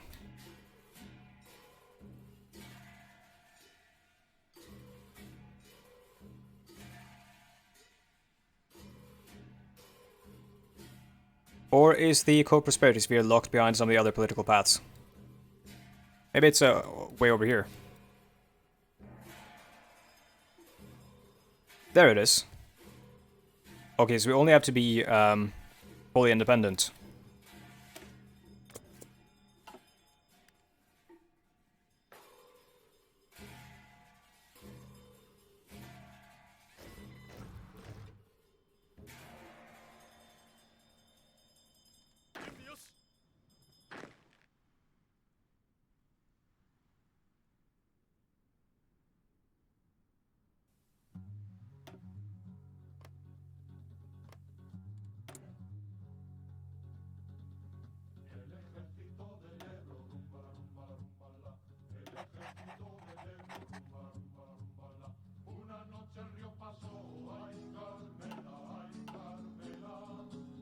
It's also a cool song. Baltic Duchy took Estonia, and Latvia is soon to follow. Soviet Union, or Soviet Russia, is still holding on in the Civil War. Honestly impressive. Doesn't seem like there's a lot of fighting going on. We don't have enough political power to send an attaché, so we can't actually see the battles. Yeah, the Second Weltkrieg, it begins... So it could have begun already. It has begun as early as 1936 for me. But it usually begins... So they've got totalists, which are the... it is the more aggressive foreign policy political faction. And usually that means that they will start the war early. But there's a number of political crises that start. Yeah, there's a number of political crises that start in in around here. Among them, there's the Savoyard crisis over here.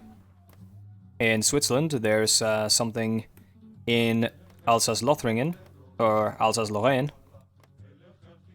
Stuff like that, which can send the world spiraling into war.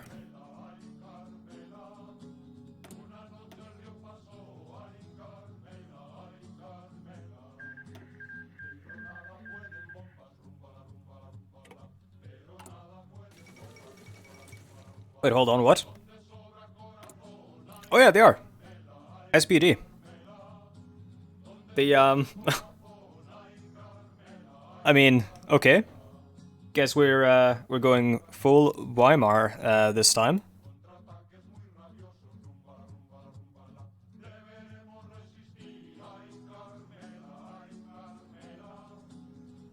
Democracy in Prussia.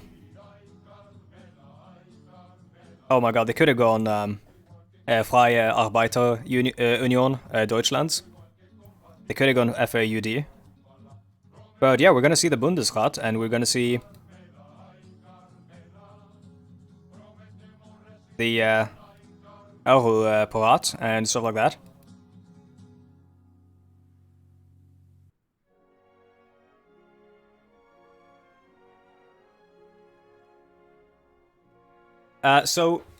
Roy Dean, luckily I have a book right next to me that talks, or that sort of explains exactly that. So, Mosley was a fascist, and so was, of course, Benito Mussolini, who can end up in charge of the quote-unquote communists over here in Italy, and as well as the a man here who is not now the leader, but if the Sarellians come into power in France, you get Georges Valois as a leader, and all those three people have one thing in common, and that is that they were all fascists. And the reason for that is that totalism in Kaiserreich, the sort of ideology that Mosley practices, is in a way a logical development from an ideology called Sarellianism, which is the ideology which is in charge in France if Georges Valois becomes the leader. And Sarellianism was the predecessor to fascism. So essentially, if you imagine Sarellianism as the root, and then you got like a fork in the road that leads in two paths. Fascism and totalism. In this universe, they went down the totalist path, which obviously did not happen in real life because totalism doesn't really exist. So Mosley is not communist, he is a sort of pseudo-fascist still.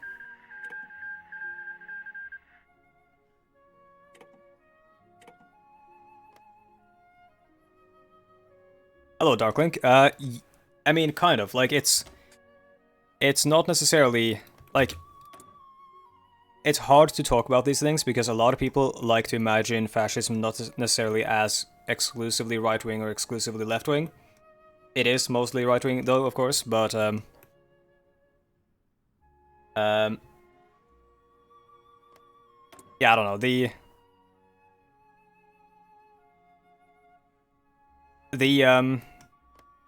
it's not like a horseshoe theory situation or anything, I don't think.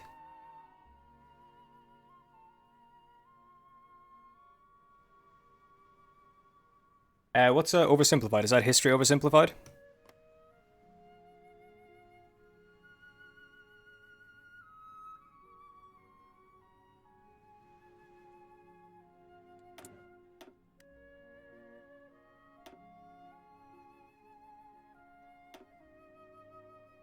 History channel that skims over history. Interesting. I've never seen it before, but... then again, I don't watch a lot of history on YouTube because... When you read books and then hear people talk about the same stuff that's in the books, but obviously not as well because they didn't write the books, it, you know... It's not necessarily the kind of way I prefer to consume history, I suppose. But it's incredibly good for outreach and letting people who don't actually own those books learn. And I think that kind of stuff on YouTube is actually incredibly important. The Indo-Chinese revolt succeeds. Amazing, that means that we can take their territory from them without fighting the Germans.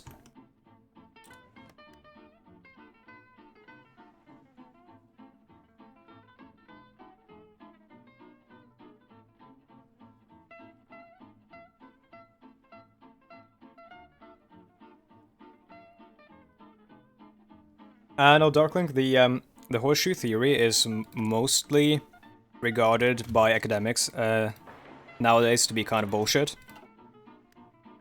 Because it doesn't really, like, help you explain anything at all. It's kind of like, I don't know. It's like saying water and steam are the same because they both make you wet when you walk through them. You know? Like, the idea that the further left you go, the closer you get to the right, is not necessarily true. Well, I mean, it's not true at all.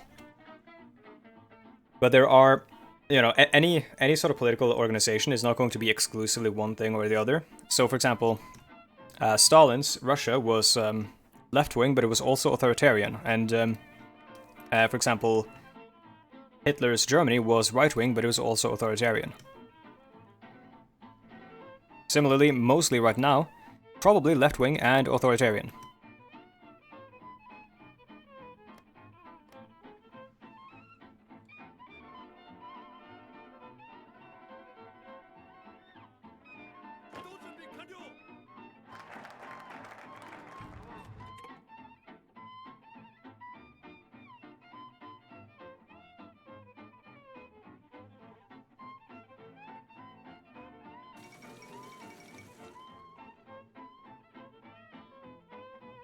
Japan announces her ambitions. Yes, please. Now we can go down the greater, or the co-prosperity sphere and possibly get people like the Philippines in our faction.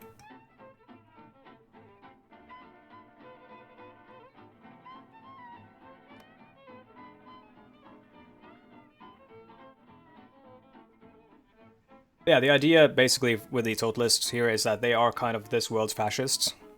In many ways. You also do still have national populists that are also kind of like fascists. The closest I think you have to a straight up... I mean, so for example, Kotono is straight up a fascist, I believe. In this universe. He is sort of. He's like almost fully fascist in the real world. And then you also have... Is it? Like, in India. Can we send volunteers? We can indeed. Let's do that. How many can we send? We can send probably maximum 2. Oh, 3.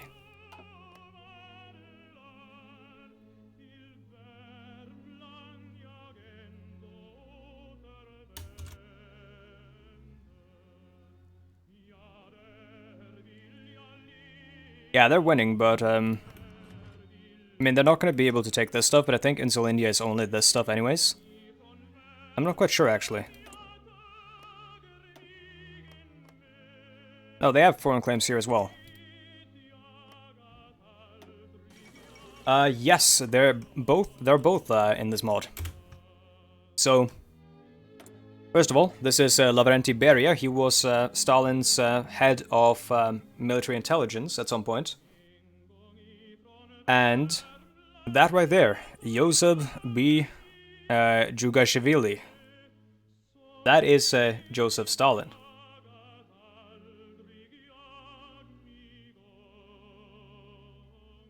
Now, so Lavrenti Beria and Joseph Stalin are here. Nikita Khrushchev is over here somewhere. He's a syndicalist, or a totalist in Ukraine. Yeah. Death of Stalin is a really good film. It's funny as hell. And then you have, of course, Adolf Hitler. He died on the Eastern Front in 1919 or 1918, I think. So he was hailed as a war hero, and a film was made about him, I think, in this universe. So he never got to enter into politics, thankfully. Also, yeah, this is, maybe we should send volunteers here instead.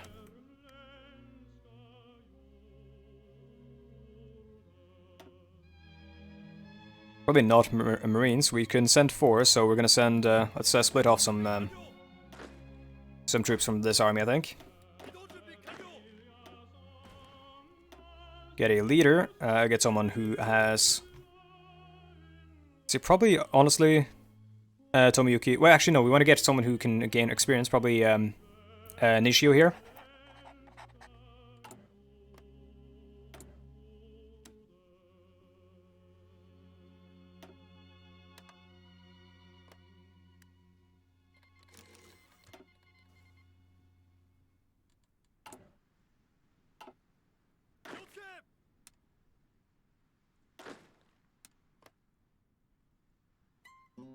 Yeah, Death of Stalin is a funny film. I think I've seen it like 3 times.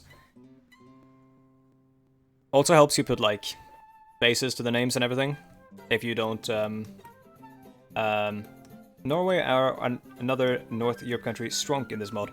So Norway is not strong in this mod. Oh, by the way, they start as a Kingdom of Norway, but right now they've gone Arbeiderpartiet. This is a real-life party. They still exist, but they were significantly more radical in the 30s. And before that, 20s. But Norway is not necessarily strong. I did a like a 40-episode YouTube series on Norway, or as Norway, where I basically turned the tide of the war several times, but we kept losing. So, I mean, that war I think went into like 1950, where yeah, I was turning the tide of the war, but only with like very elite specialized units. And yeah, they're not strong because they have a very small army and whatnot. The population of Norway at this time is like 3.4 million. So,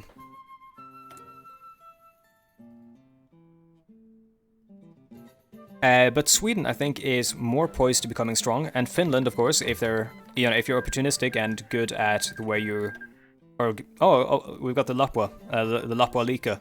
But yeah, if you like the Finnish fascists, quote unquote fascists, if you play them right, you can actually take territory from the Russians during the Soviet Civil War and whatnot, and become quite strong. I did a YouTube series on them as well. Denmark, I'm not quite sure. Iceland, I mean, they're Iceland, 0 military. Declaration of the Argentine Commune. Oh! Nice. Interesting. Serious victory for socialism. They're totalist. A minority totalist government.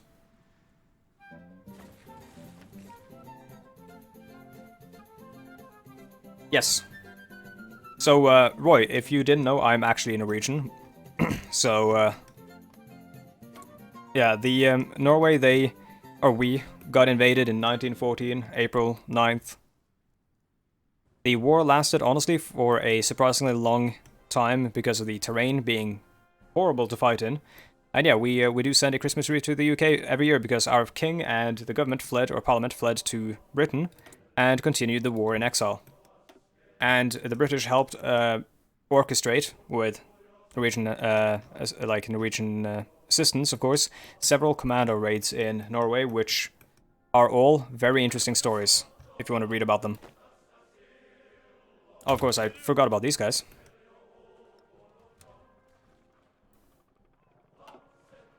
Let's send them probably up to the east here, where we can make the most amount of difference, I feel.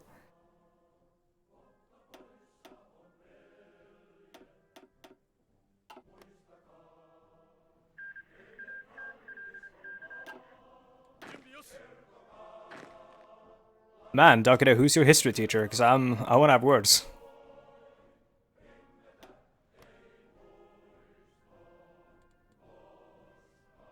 Don't actually dox your history teacher, though.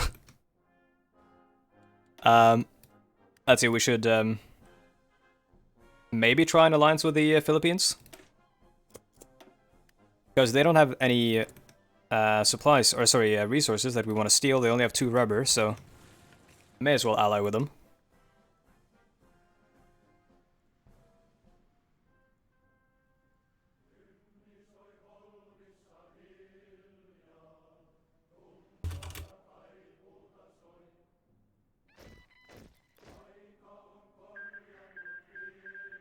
Barely got to cover World War II. If you don't mind me asking, where are you from? You don't have to say if you don't feel comfortable sharing. Oh, yeah, American, huh?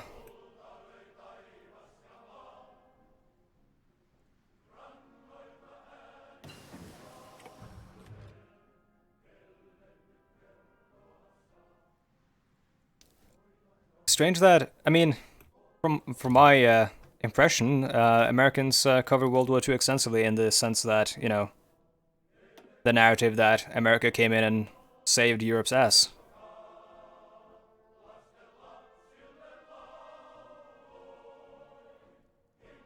Also, hello, nationalist scum. Thank you for checking out the stream.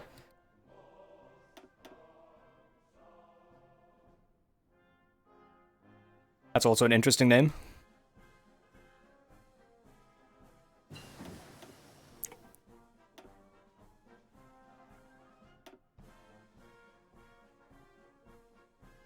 Yeah, I was under the impression that Americans talked a lot about World War II in history.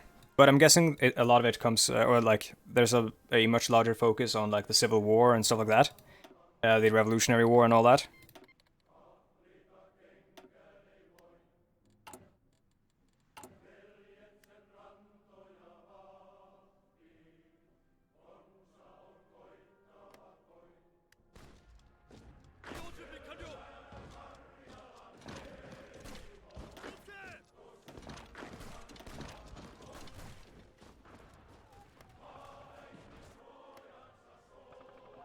I mean, same, yeah.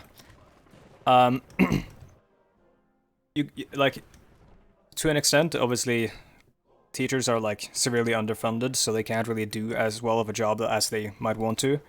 And also, you gotta like try to get everyone else up to speed as well. Like, not everyone is as, you know, awake in class and so on and so forth. And only covering stuff for the people who are like actually very aware in class. Like, only catering to them will then leave everyone else behind. And yeah, Bobbit, you are correct. It probably worked.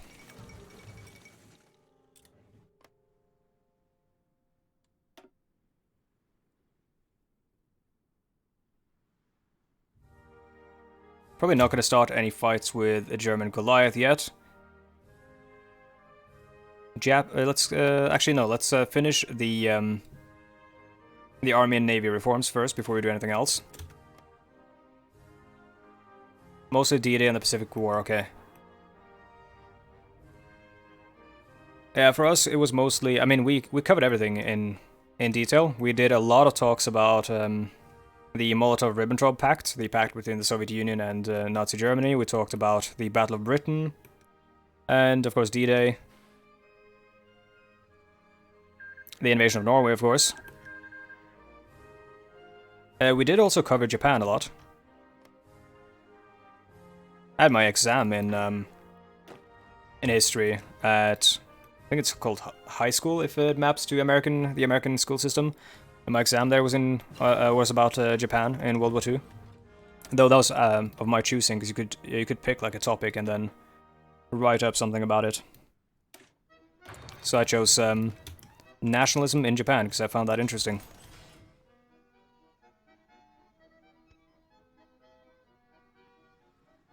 Alright, thanks for sticking around, Bobbit. Have a good lunch. Also, hello, Camoufrost.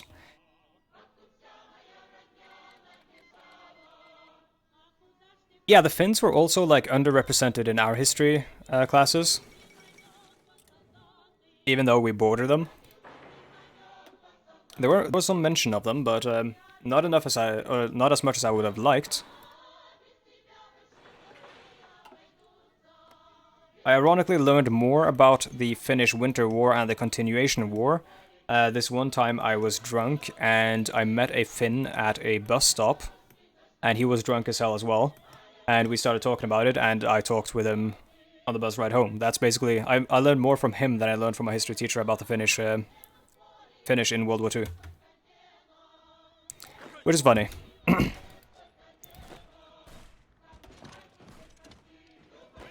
Why are these guys not willing to fight there? Are we... is it because we're under attack and defending?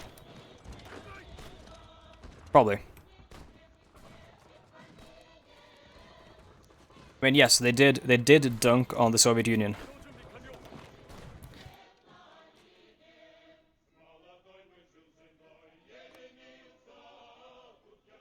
Speaking of, I believe is this a Russian song? Yes, it is. About the Bolsheviks.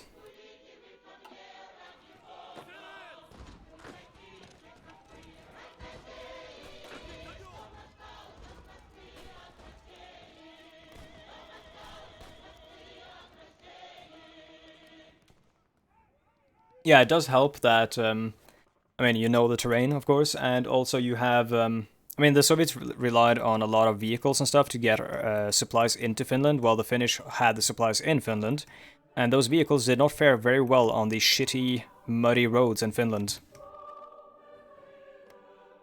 So a lot of Soviet casualties, I'm guessing, can be attributed to, well, attrition.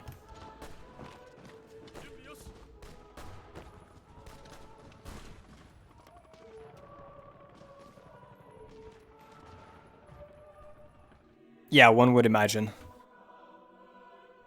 Soviets have always been cagey about their numbers in World War II. And of course, there's been like disputes. There's like ministries and stuff that want to like inflate numbers, some want to deflate them depending on political circumstances.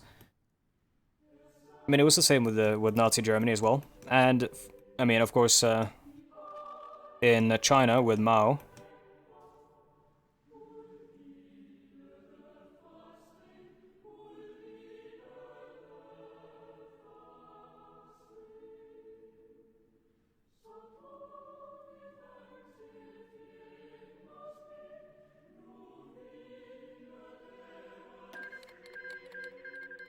Oh, Danish music. Der et indig land. Mashriki Kingdom joined the Cairo Pact. So we got the Arab Revolt again, Saudi Arabia, so the Sauds won out there. Abdulaziz ibn Saud. Then we got the Hashemids, Zayd or Zaid or Zaid. I'm not quite sure how to pronounce it.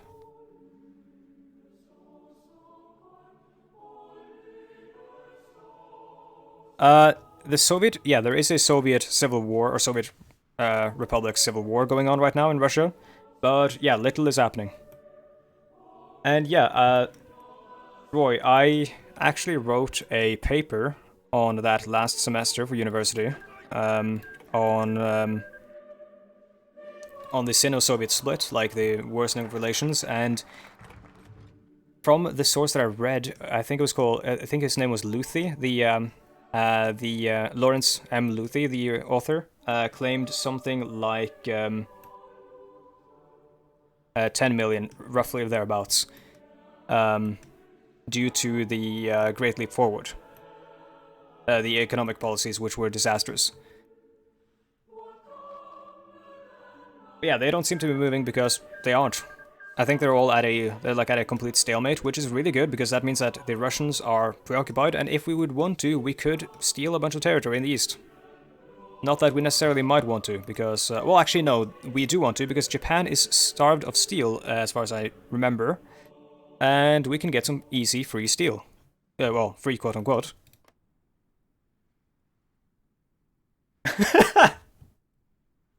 I mean, yeah, you are correct, Luftwaffe. He did kill 2 million sparrows.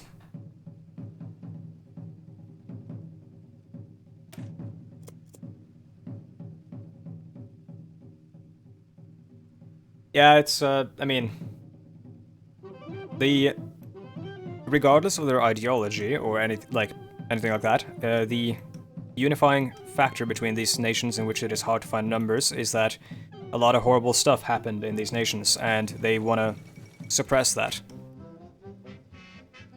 Of course, also, there's the fact that the numbers, like, there are political considerations. So, for example, the Soviets and the West will give different numbers to certain things, depending on political considerations. Of course, you gotta evaluate that on a case-by-case basis. So it's hard to find, what has happened here? Oh, there we go. Yeah, so it's hard to find, like, very concrete and very reliable numbers, but it's never good either to say we can't trust any of this.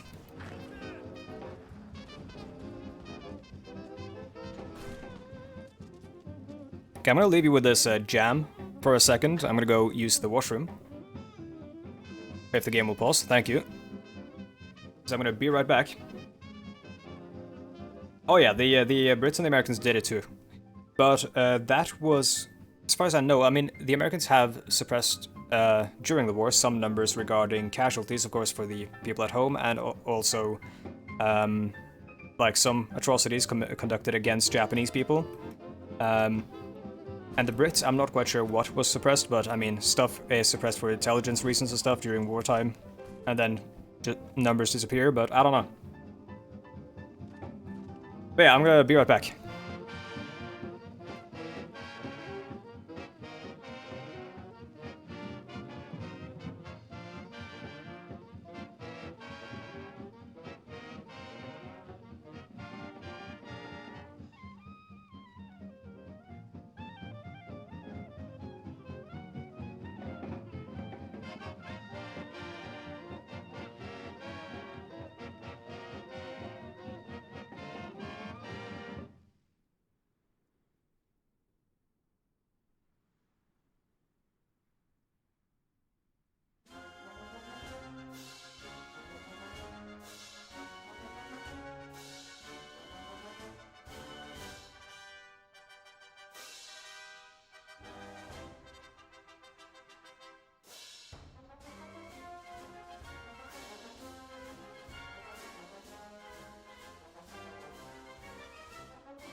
Oh, I'm back.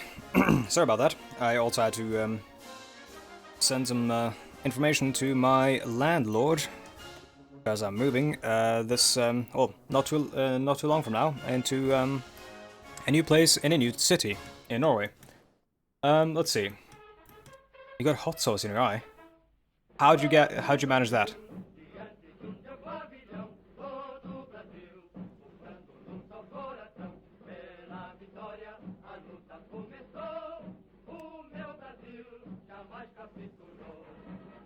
Okay, I will.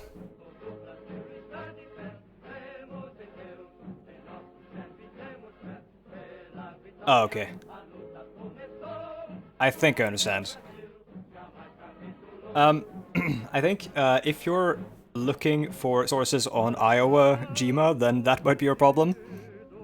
But yeah, no, I don't know. I actually don't know. If you see first of all, you want to look for like a published author. Of course, published authors generally hold themselves to a certain degree of, or to a certain like academic standard, and then you want to look for, you want to look up their name, see if there's any sort of controversy surrounding their names, and then usually you can sort of glean from that if they are reliable.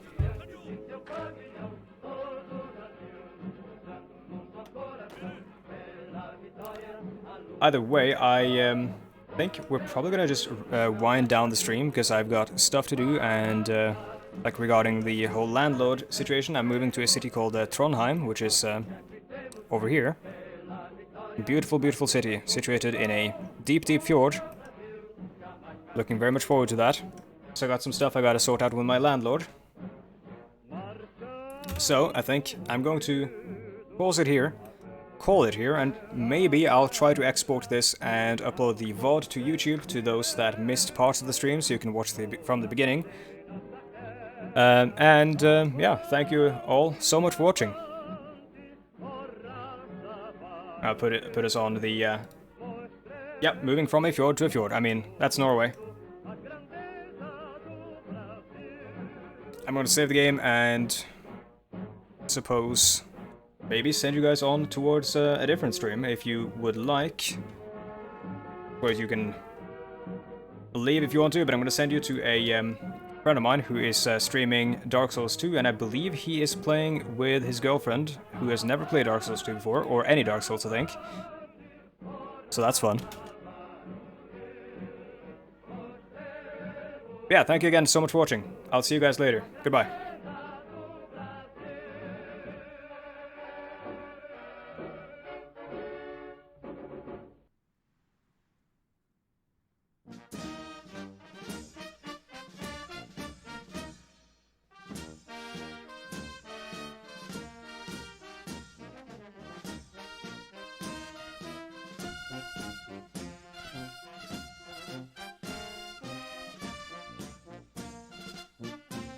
Oh, I need to turn off my Facebook on.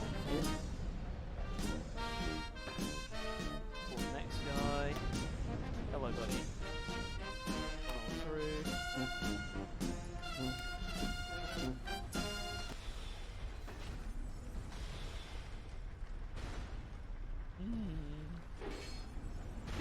He slid. Oh god. He slid backwards. You just fucking landed on me. Yeah, try to go back, Hannah, when you're trying to get away from an enemy, not towards the threat. Sheesh. Oh god, we've been raided. Hello, Fredda. Raided. Is a thing you can do on Twitch. I went the wrong way. Okay, we want to go to the left side. Side. Run straight through when you're ready. I said when you're ready, Hannah. God damn it. No need to throw that. We need to go up here. Don't go that way. We need to go up here. I need to get my souls. Where are they? Right in the middle of those two. Alright, the bonfire's right up here. Can we please just get the bonfire first? You only need to dodge one little more fire thingy, and you can turn these off and get your souls back, okay? This place is a bit hellish. It is to me. Right, there we go, just go through. But when you can, don't... Alright, okay, you're through, don't worry. Now we can turn off the stuff, get the bonfire, do the boss. Hurrah. Can I pull this? No, I can't. You have to pull it. It's fun. Yes, there's a bonfire. I'll pull the lever up here. Nicely done. Eat. Would you like to rest? Yes. Go grab your souls a second. All the things should have turned off. I'll separate and we'll do the boss.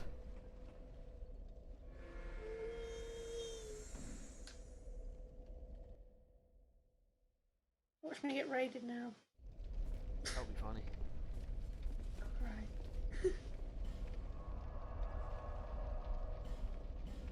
Oh, I just walked into a fucking spike. What are you doing there? Christ. Lightning short bow. Oh. What is a lightning short bow? A short bow that does lightning damage, I guess, or is very quick. I don't know. One of those two. Cute. Right, I put my sign down at the bonfire you just rested at. Okay. Then we can finally fight. Gorgeous you.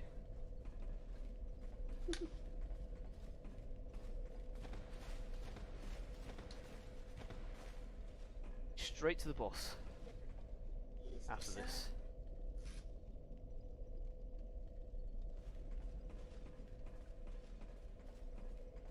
Oh, there it is. Well, these biscuits are disgusting. Don't eat them then. Give them to your dad or something. I'm sure he'll appreciate it until he tastes them. I've got... no, he's on a diet. On a diet. I'm the one who's not. Can you repeat that? I'm the only one who is not. Okay. Well, let's go. Did you rest? Nice.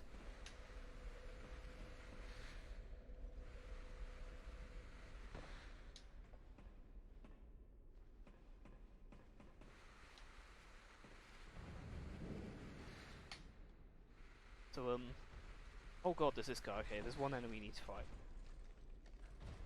Going backwards though, that's good. Now he's... it will...